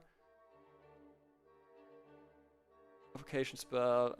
You may be, on the other hand, deciding to take one of these schools if you're really happy with that, and if you really want to go with that. That's really up to you. Just for you to know, these spells, these schools are referring to each spell's wizard spells by name, to each of the of the spells school, as they say, which then would be readable by referencing to the school of that spell. Duh. But that is very important to know, that like the Acid Arrow is a school of evocation. The Acid Splash is conjuration. 8 would be abjuration, and Alter Self would be transmutation. There's necromancy as well, like Animate Dead, for example, and there's also enchantment, like Antipathy, Sympathy. There is things that are more like divine, so there's divination, and all these kind of schools are for you to choose now, and it will just give like the direction of what your character would go towards in the future, so to say. Does that make sense? Yes. That's good. Do you want to decide right now on any of these schools, or do you just want to skip that because you will play probably another class anyways? I will skip that. Okay. So we're going to skip that. You may... Yeah, you could add another spell if you wanted to. But that doesn't really affect anything right now anyways. I don't think you will fight today. The only chance to really fight was neglected by you guys. You could have fought Valarion, indeed. No, thank you. Why not? But that was your chance. I don't know.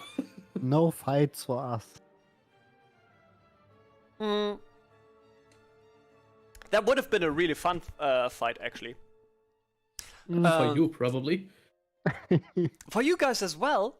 You would have died and instantaneously resurrected. And you would have died and instantaneously resurrected. You get the loop. You guys would have so much fun with that. Anyway, this is basically how you do a level up in Dungeons and Dragons. A recap is like the easiest recap is basically you go to your class in the PHB, in the player's handbook, which, by the way, everyone needs to have if you're playing Dungeons and Dragons. You need to have like a digital copy of it, or in my case, I do have like a real copy, which is very important. If you're playing this game, you should have it. It's very good to have it as easy at easy access if you're sitting at a table. Please make sure. Sticky notes, yes. Yeah, tons of them. I know that. Tons of them. And but anyhow, in which way you're accessing the player's handbook, you will have to go to your character's player's handbook page, find the table in the upper right or lower left, it may be as well, and see how many spells you have more. In roll 20, oh no, that's Brother Tiberius. Never mind. Go back into your corner, Brother Tiberius. Here you go to the spells, and you would say you have 3 spell slots remaining. And obviously you will enter the second level here as well. Second level. There we go. And with that, now you've got 3 spell slots and can use up to 3 spells apparently per day. Corner Tiberius. Now. Exactly. This is how we're talking here. Corner Tiberius. Now. And then you check for the feats, for the features. Feat. F-E-A-T. Making sure that everyone understood that. And check for whatever is in there. And usually on second level you get like a lot of new things. So make sure to read everything properly that's within the player's handbook just for your class. It's absolutely enough to read everything for your class, and the player's handbook will do everything you need for you and give you all the information you need. That's basically how you level up. Reading that and then reading for whatever level is appropriate. Full stop. And that's where the music finishes, and we're going back into the world of... we don't have a name for the D&D round, actually. Anyway. D&D. D&D. Yeah, exactly. The DM has no idea what Tiberius is truly capable of. Yeah, he's now capable of 2 things less.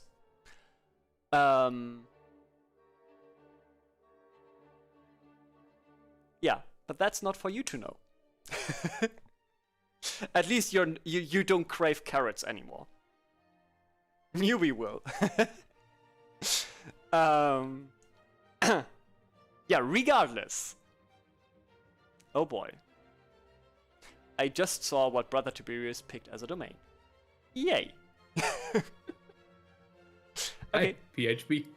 Yeah, it's fine. And with that, we're going back into the round. You guys are basically shoved off the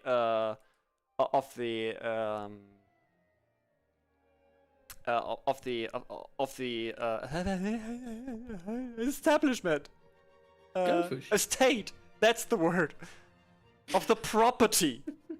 And one of the servants is giving you a little clap on the shoulder and excuses the in quotes young Castellon Pedro. Gives you a little clap on the shoulder, and you feel healed up. You feel refreshed. By like 2 health points or 3 health points, not too powerful, but at least it's something. It's a nice gesture of the servants of the house, and you make your way over, I guess, to Salazar? Yes. Solebum? Yeah, that's the plan. That's the plan. That's good. So you're going over there, and as the last time that you've been there, there's this very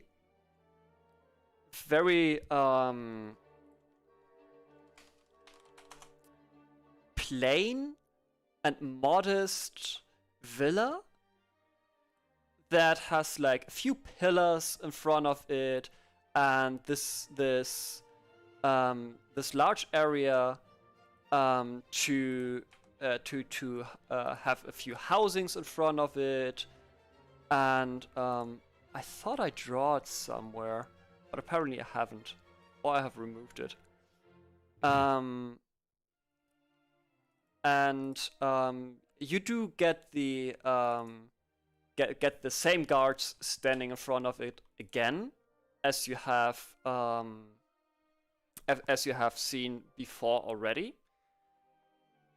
And with that, you're greeted, and they're asking you whom you want to see. You're seeing the slaves again in the background. There's this, what's the word for Ali in English? Ellie? Actually not. So Avenue. Oh, it's actually LA? That's interesting. Okay, never mind then. You could even say alley. Interesting, learning things here. Learning with Fango. So yeah, you're seeing the avenue where there's like these slaves which are shackled to the buildings that are right behind them, and there are these pedestals where they're standing on, being like human pedestals. Where they're standing on and forming these kind of humanoid figurines and statues.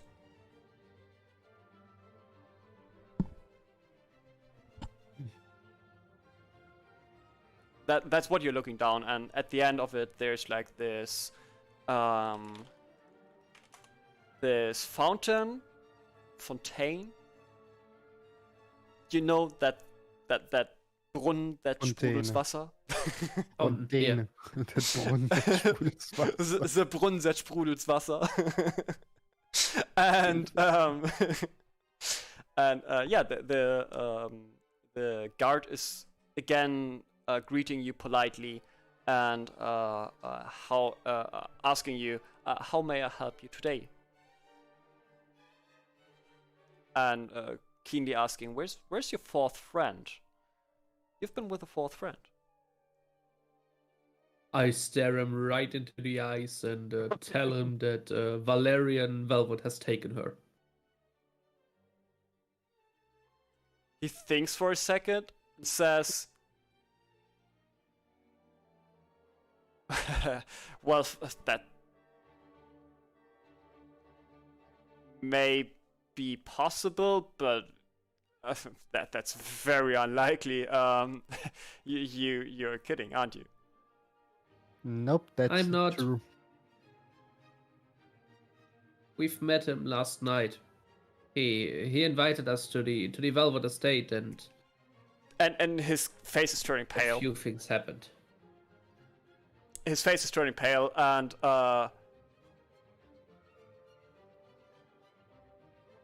you seem. Have you? You were. And he's clapping with both hands his face, one to the left cheek, one to the right cheek, and shakes his head and says, "Excuse me, stumbling over my own words. That's not very professional of a guard of Salazar Solebum. But these are rather interesting news. You, little friend, you seem different." And he's pointing at you, Tiberius. You seem way more serious. You don't carry your smile today.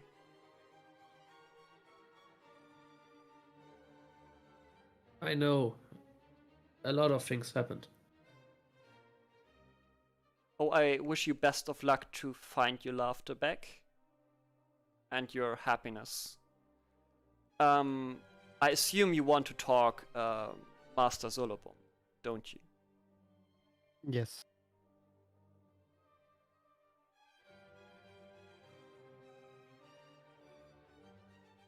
Is he home now?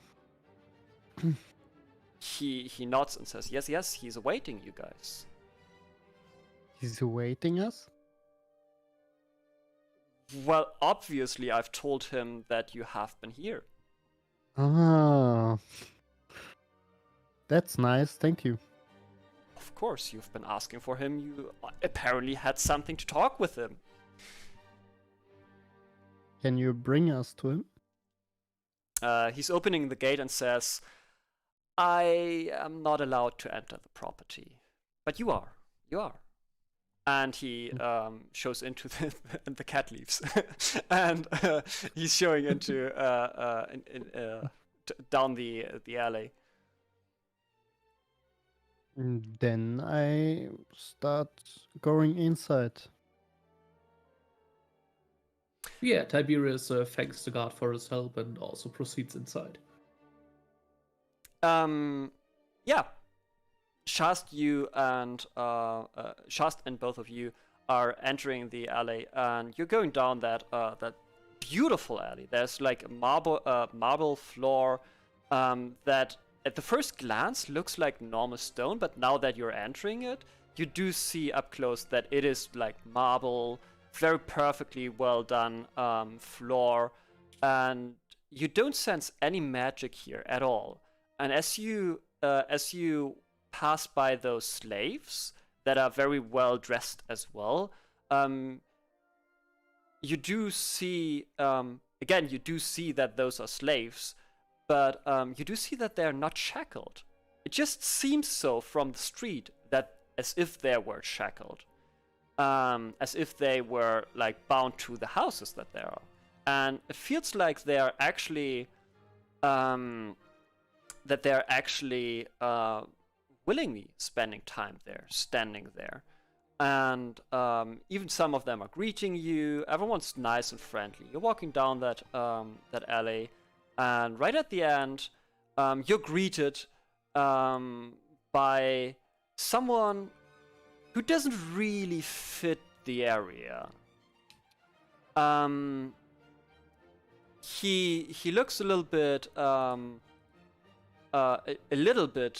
darker toned and of mysterious appearance, and as you can see on your screens in a second, I see nothing. Oh god, he's morphing. He's morphing. There we go. Ooh. And you see that humanoid holding his staff in his hand, taking off the Kapuze? Hood, thanks. Taking off the hood, he has like rings all over his finger. He has like 2 or 3 amulets wearing them, and a lot of utilities on his belts. He's wearing multiple ones. He seems like a fairly seasoned fighter even, but he grinningly says, "Oui, it's been years since I have had a company by adventurers. Welcome, my friends. Come up here." Marco, du machst mich fertig. In Englisch wie im Deutschen. Ich bin mir noch nicht sicher, was schlimmer ist.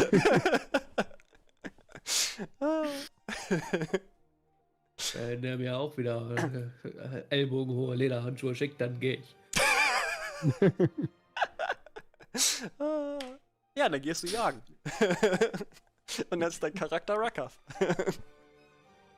So ist Rakath entstanden. Wir machen hier die Vorgeschichte von Rakath. Anyway, back to the story. He's inviting you into the house, and servants are opening the door. There's no magic whatsoever happening here. Like it's the whole contrary of what you've seen at the Castellians and at the Valarions' place. There are only humanoids, not humans, humanoid creatures on this property.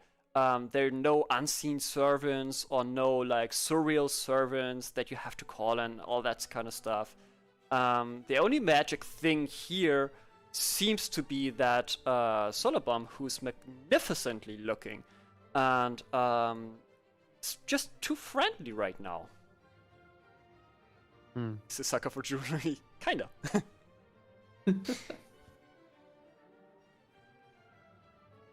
So I ask him, "Are you Solomon?" Oui, almost. My name is Salazar Solebum. How may I address you? My name is Artix Flugbrand. This is Brother Tiberius and Shas.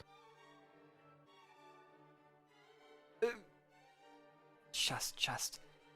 Is that the little offspring of the Vutum family? Yes. Oh, I have heard of her. But it is quite a long time that I haven't been here. So please come in. Let me know what you are about. And apparently we're not at the Castellians anymore. I didn't find the time to get a soundtrack for him, actually, which I really am sad about, but you will love it. I'm pretty certain you will love it. By now I'm actually certain that the English Salazar is worse. He will talk more. Oh, don't get me wrong, I love him. I know. He's worse. You love him. You love him better. No, you love him worse. Well, that's anyway. So yeah, he's inviting you into the house. You're following into the house, I guess. Yes. Oh, definitely yes. And again, there's like a fancy bar and all that sorts. And then he's looking at you.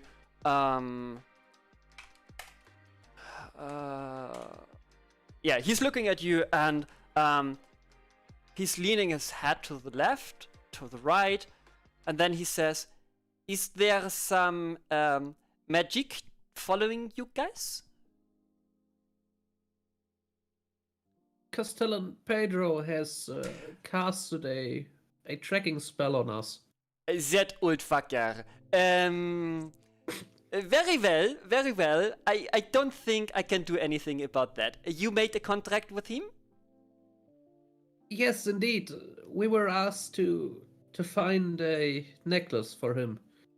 He told us it would be at a Velvet family estate, but Valarion Valvet told us it's not there. So we left. As you say, Valarion, his smile I completely, am mentioning this name every time. vanishes, and he says, "Excuse me, what did you say?" Oh, We the necklace saw a wasn't at the man. estate. We saw a man that looks like Velvet. Yeah, there are many men who look like the Valarion Valvet. Have you looked on the streets? The people around here are loving this this hairdress he had, and we're talking about a bad hairdress. I'm pretty certain it was actually him. Yes.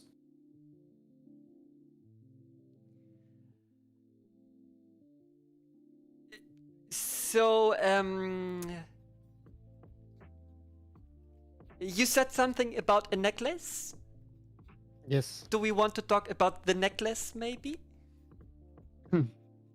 Yes, of course. We search it for him, for Pedro, but we don't know where we gonna search for that. Oh, I can finish this search right here and right now. And he pulls a necklace out of the table that that is next to the buffet that he arranged, and he actually helped the servants to plate the food. He gets that out. Excuse me, the slaves. He helped the slaves to serve the food. And he gets the necklace out of one of the drawers next to in the cabinet next to the table that he's plating the food on, and he's putting that in front of you on the table. I'm looking at that necklace. Is it? What does it look like?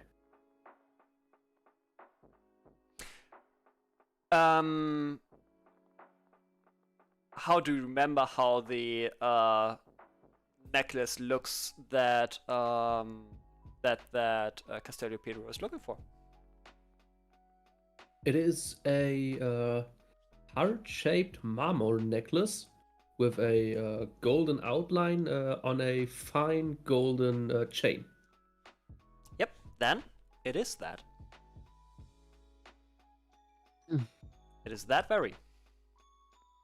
Random stuff I remember without notes. Mm-hmm. Sometimes my I brain thought works. so. One of you would have that in their brains. Just like that. Like out of pistol. Yeah, he's putting that in front of you on the table. But far enough so you can't reach it. I ask him, why are you have that necklace here? I don't think that is a question that I need to answer. Yet it is something I wanted to have for a very long time now. Can we bring it back to Pedro, maybe? Over my dead corpse, maybe. Can you repeat it? Then let me Nur über ask meine another tote Leiche. question.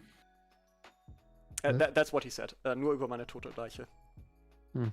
Over my dead corpse.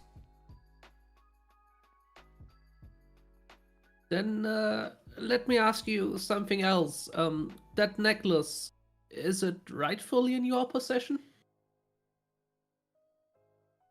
What is right and what is wrong? You just told me that there are dead people living.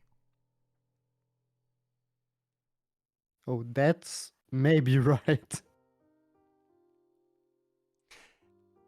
Well, See? let's just say there's a very specific crypt that is by now empty.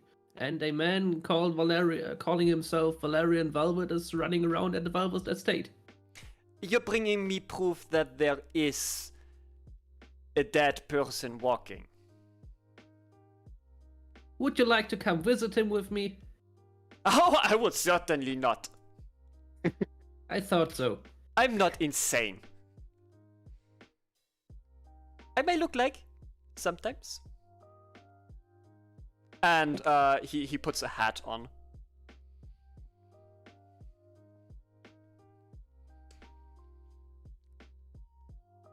And both of you guys will need to tell me right now what your characters are thinking.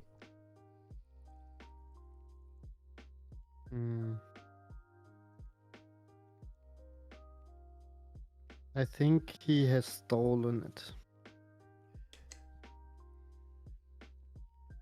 Tiberius isn't actually all that concerned with the necklace at the moment.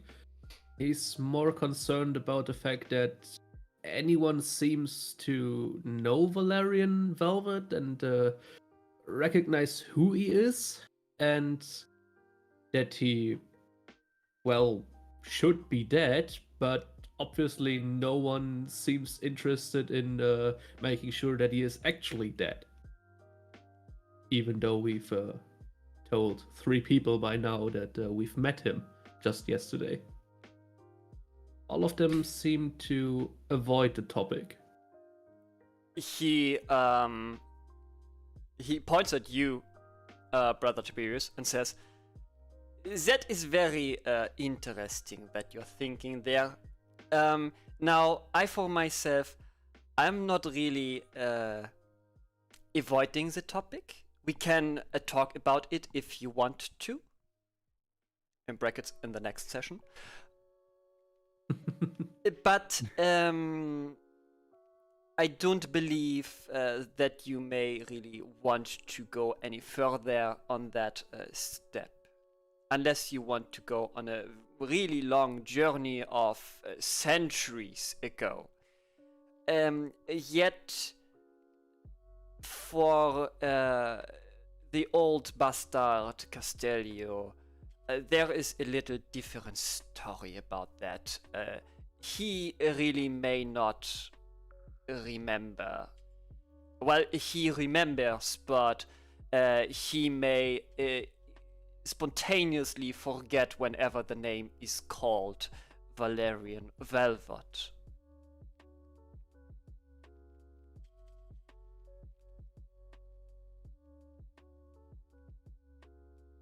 Then why are all of you so certain that he should be dead?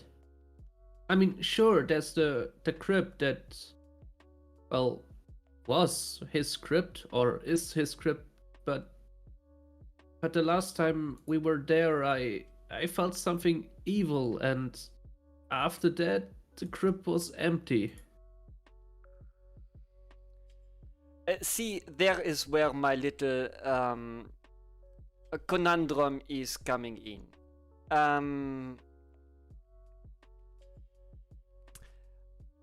I don't really see the necessity of answering that. I don't want to be rude. I do want to help you guys. I hope you see that by me giving you food and such. Yet I don't think there is any necessity of me replying to you. You don't have a name. You don't have the possibility to change anything of what has happened here. You only may find out whom has freed that Valarion that we are talking about. Because those people may, well, let's say we should. We once at the witch hunting, right? Is that the right word here? Am I talking to the world people here that had the witch hunting? Oh, no recognition? Well, let's say in a far, far distance, there are people who had other people burnt. We should do that with those people who freed Valorian. Then he's gone? I don't think so, no. Then that's not helping. Well, at least the world would have 3 fools or 4 fools or whatever, how many people there were less. And he's doing the shoulder shrug emote. Oh wow. You speak like Valarion Valvet has never been dead, only caged. Obviously. Why is that?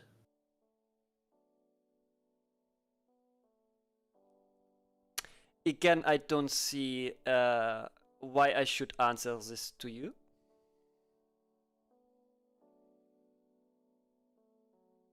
Give me anything of value and I may answer your question. I do see that you obviously had already taken a very, very deep loss, and I'm very sorry for that. Excuse me.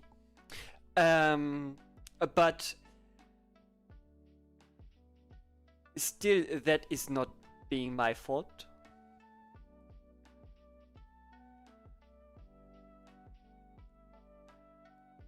No.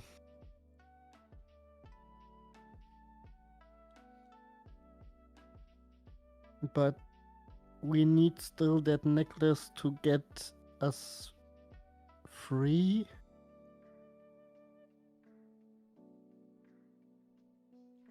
You can bring him any necklace.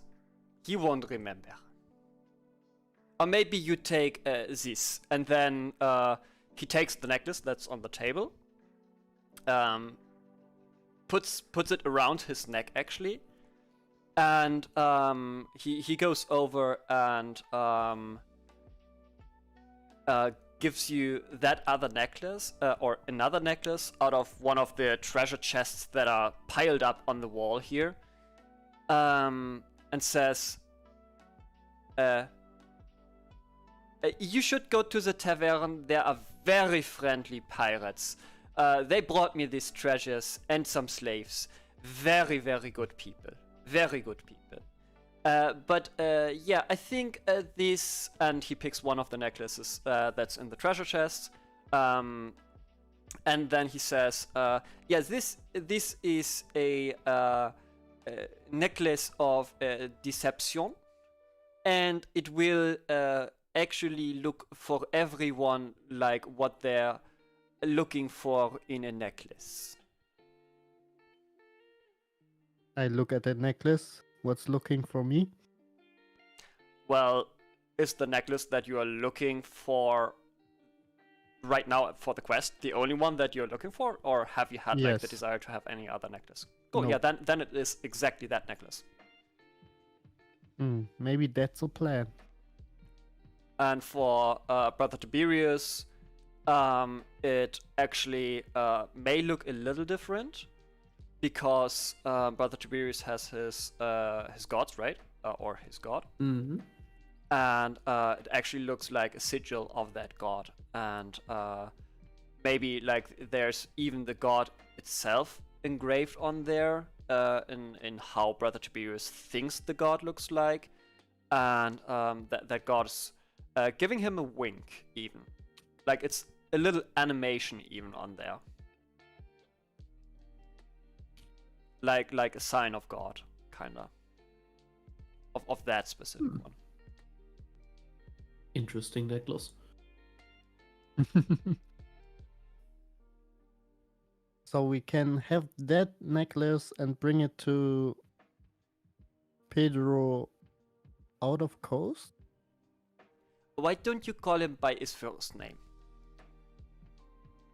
I don't like his first name.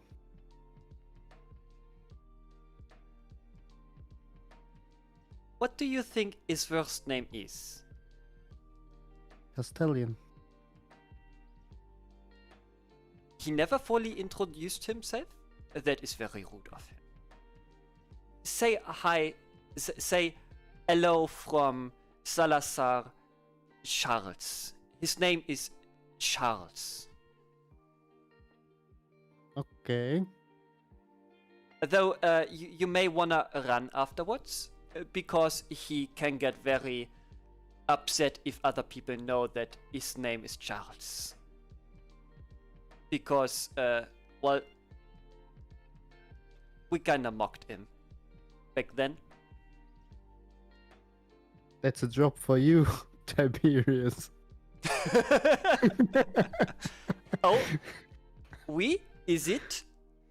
Is that little Tiberius, excuse me, but, and he looks down to you, and being as tall as like 1 meter and 95 or something like that, he really is really tall. Is he having difficulties with the Castellon Pedro? With Charles? Well, not really difficulties. I don't really like him. Why is I that? don't like his I don't like his nature. He's weird, and he ignores me from time to time. Oh, he does that with everyone if they're not saying what he wants. He even did that with his parents. You gotta understand, he is the youngest of us three.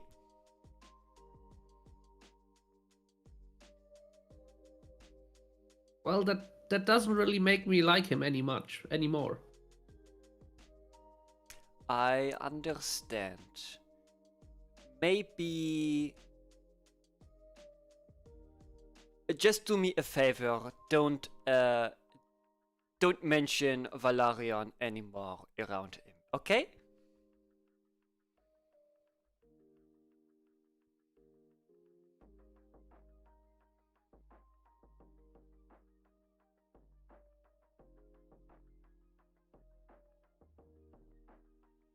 Is that okay with you, little Tiberius?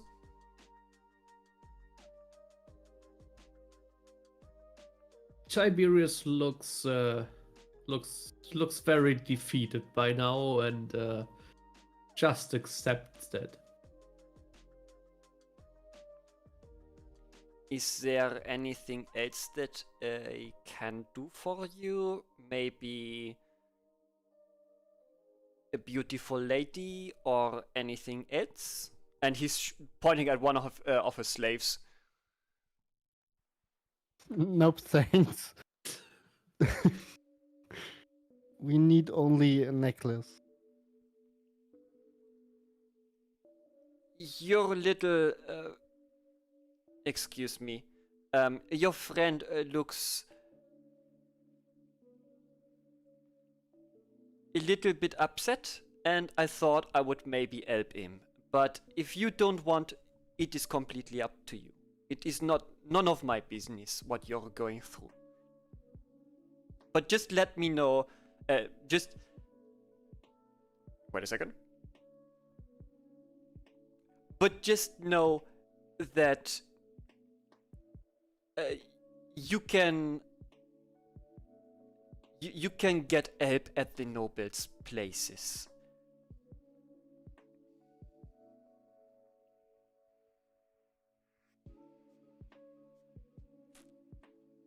Oh, that seemingly depends on what help you need. As long as it's related to Valarion Valvet, no one really wants to help. I am very certain that even he can give you some specific help with some things.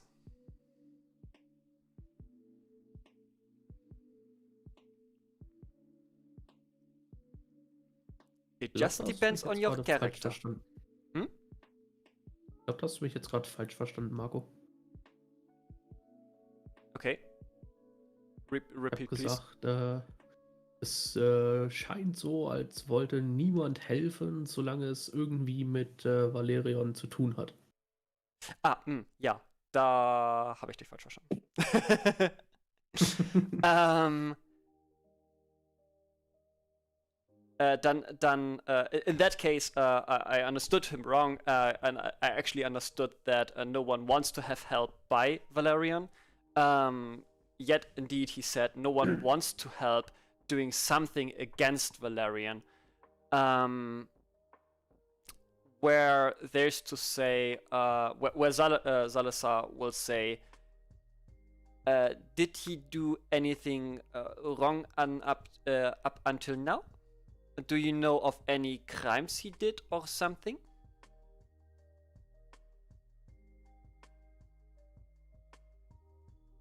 And you better get a No, proof for not that. any crimes.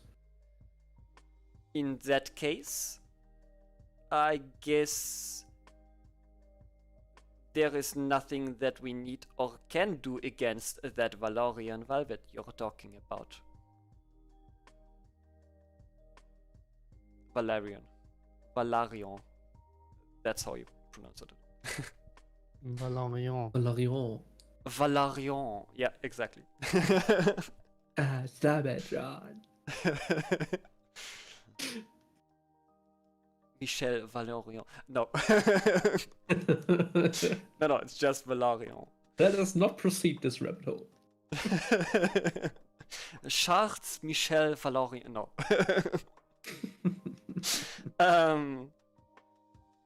Yeah, but that's what he says then.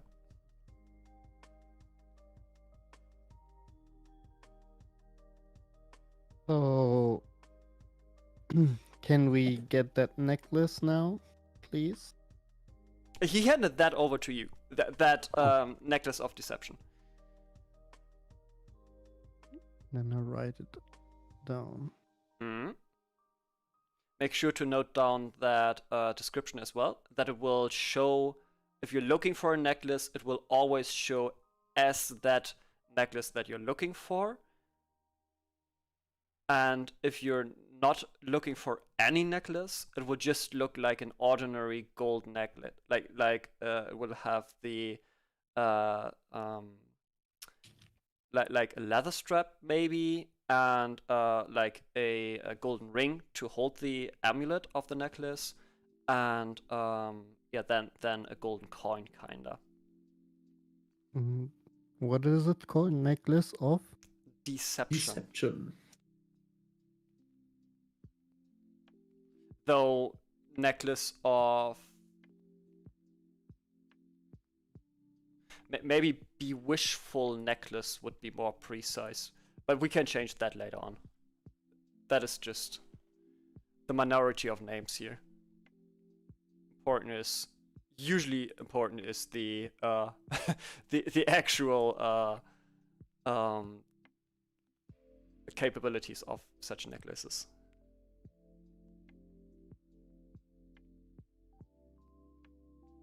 Alrighty. Anything else you wanna do on the Salazar property? No, I don't think so. Nope.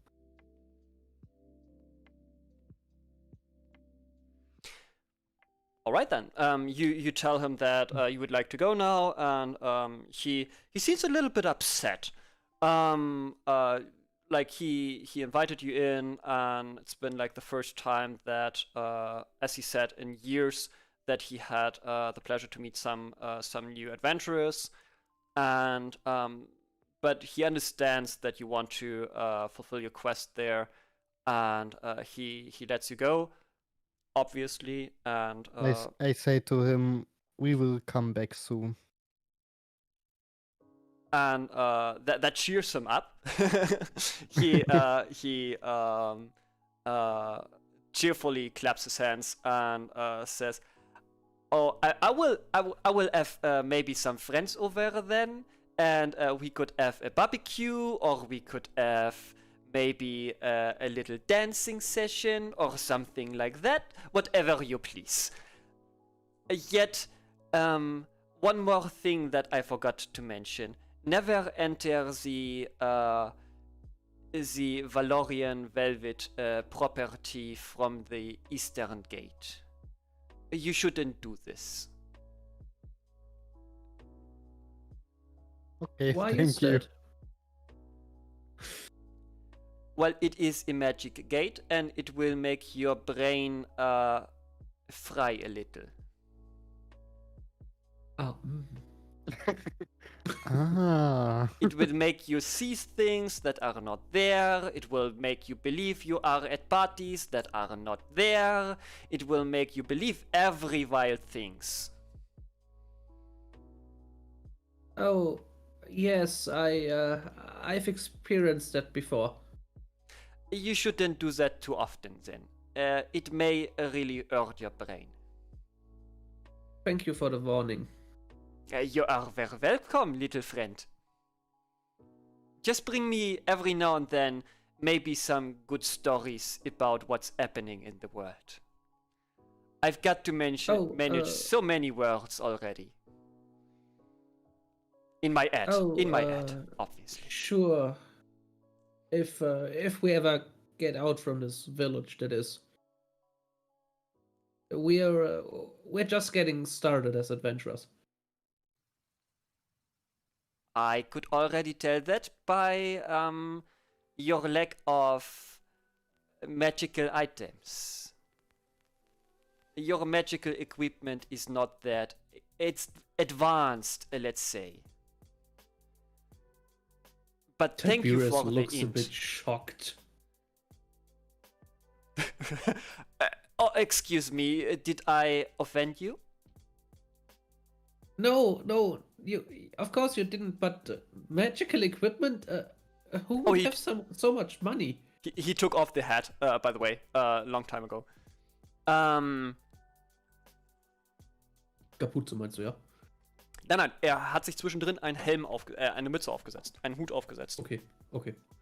Es war also tatsächlich absichtlich, dass du Hut gesagt hast. Ja. In diesem Fall? Okay. Tatsächlich. He points at the necklace that Altix is holding. Not everyone buys those items. And some people just F them, and he's knocking his stuff on the ground, and little sparkles get spraying out of the upper end of the rod, and kind of looks like fireworks, but more with like arcane energy.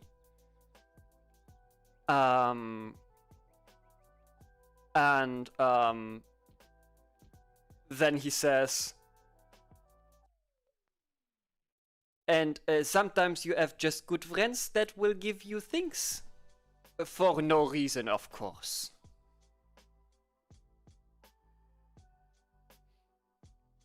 I think that's still a bit above our heads for now. Well, if you wouldn't finish the necklace and already, I know for a fact that Castellon Pedros will pay good money. You would just be always followed by him. He is maybe a little bit paranoid. I'd rather stay with mundane equipment than have him follow or watch us at all times.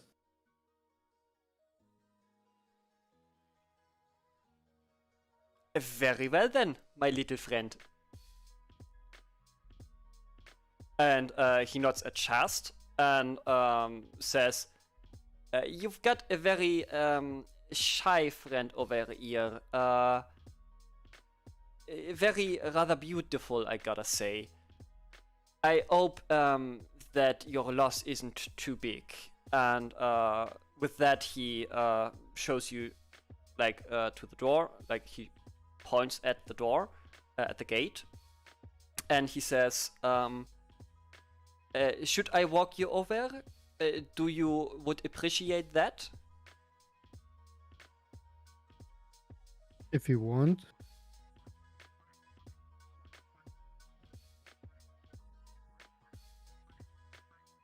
And he starts like a debate or a discussion and says, well, whether I want or not isn't really the question here. The question is whether you want it or not, whether you would appreciate that gesture of mine. Of course. If that is so, why don't you say in the first place? And you get the idea that he doesn't want to offend you. He just wants to be like a good caretaker, as in a good host. And yeah, we'll forward you then, and we'll forward then to walk through that alley, and walks in the middle of you, and like takes the freedom to just walk in the midst of you. And he's greeting all those slaves by their names. They apparently have names. At least they're listening to those names. And yeah, then he's at the gates. He's greeting the guard, and says, "You have done very well, mercenary." And he's giving him a few coins. You can see that he's giving like 2 gold coins or something like that.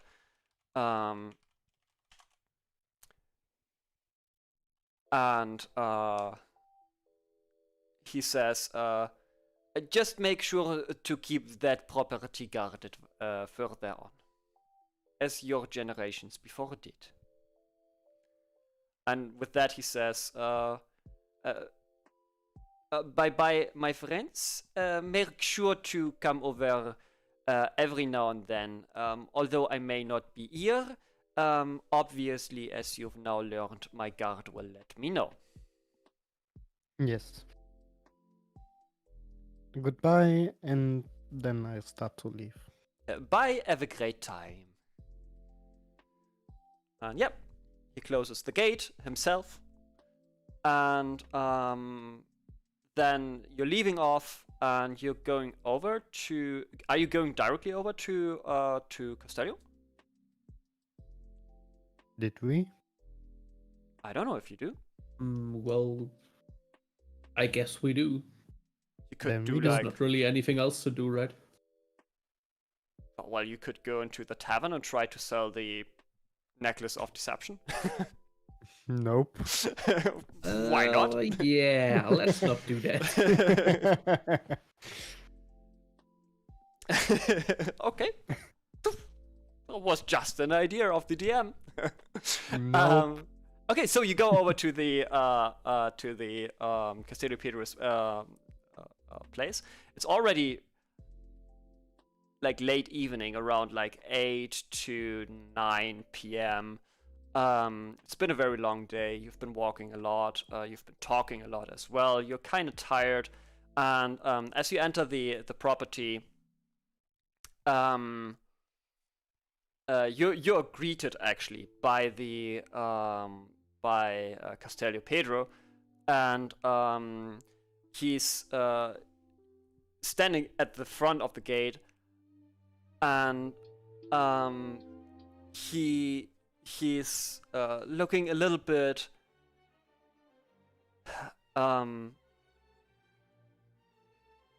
he's looking at you guys, knowing that he wronged at least one of you, and he has a face of guilt. That's the word that I didn't remember. So he has a face of guilt, and then he looks directly at Brother Tiberius and says, "Oh, I am terribly sorry for what I've done this morning to you, Mr. Tiberius. Although I do appreciate that you..." Wrong accent here. Non-accent, actually.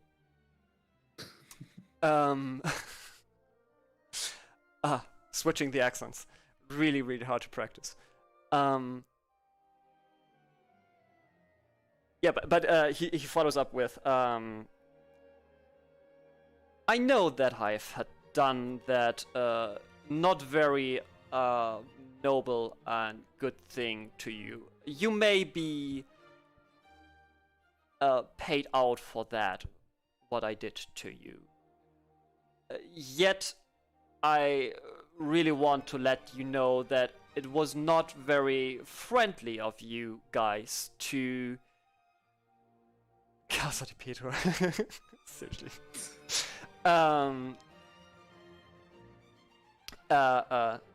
It was not very friendly of you guys to do to treat my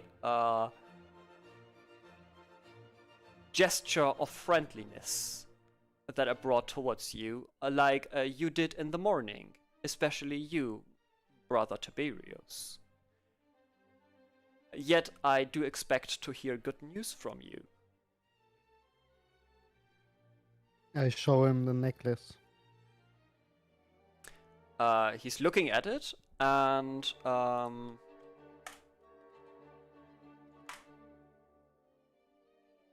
make a deception roll against DC 12. He looks at it.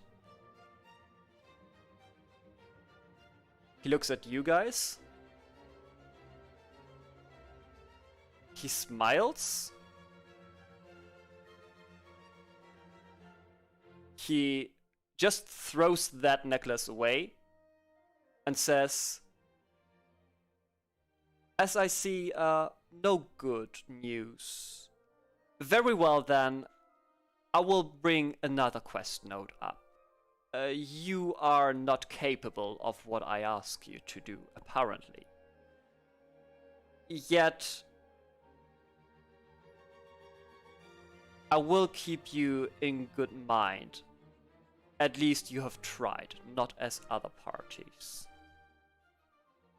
And with that, 3 slaves are coming, or 3 servants, not slaves, wrong property, are coming and handing Shast the agreed 50 silver for each day that you've been working on it. So Shast gets 1 gold piece. And roll a d10, Tiberius.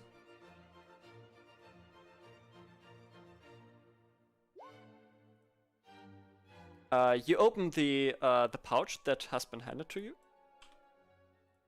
and you find 2 gold pieces in there. And Altix, you still have the arrangement with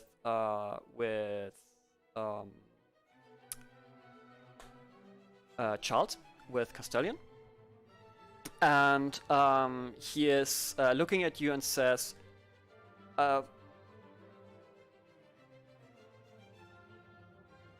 you should know that thy, and he's pointing at you guys, are not welcome here anymore. Yet you, in particular, and he's pointing at Altix, will still have entrance on this property to seal our deal and finish off what I have started. No one shall say that I am not rightful.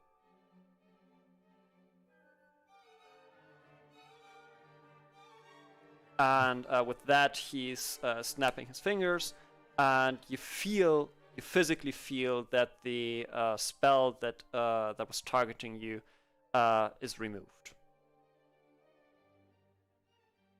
Can I pick up the necklace?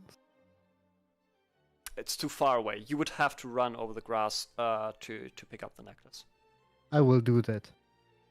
As you enter the grass, some servants are strictly standing in front of you and urging you not to enter the grass. Then I say to him, then bring me the necklace. And I point at the necklace. Why should I do so? Because that's my necklace. Now he's laughing and right at your face and says, "You don't own anything. You don't Then even I- know knowledge." Then I put a finger on him and cast my shocking gasp. And that is a roll that you'll do next time. Oh wow. We start later. Yep, we've started Yeah, a little let's- bit later, but we will need Shast for that fight. Yes, will be definitely. There will be a fight. Okay. That turns out way different than I thought it would be. For you guys, as always, please stay here in the call. I'll be back in a second. I will just finish my my stream, and then we're going to talk about what has happened today. Yet, you will have one more quest. I know this seems a little bit rushed and not thought through, because your characters will probably die next session. Yet, I want you guys, as a task for next session, to go on a specific website. I will send you that link, and look for a soundtrack for your character. Yeah, just for a piece of music that you think captures everything that your character stands for. Interesting. Send me that link then. Cool?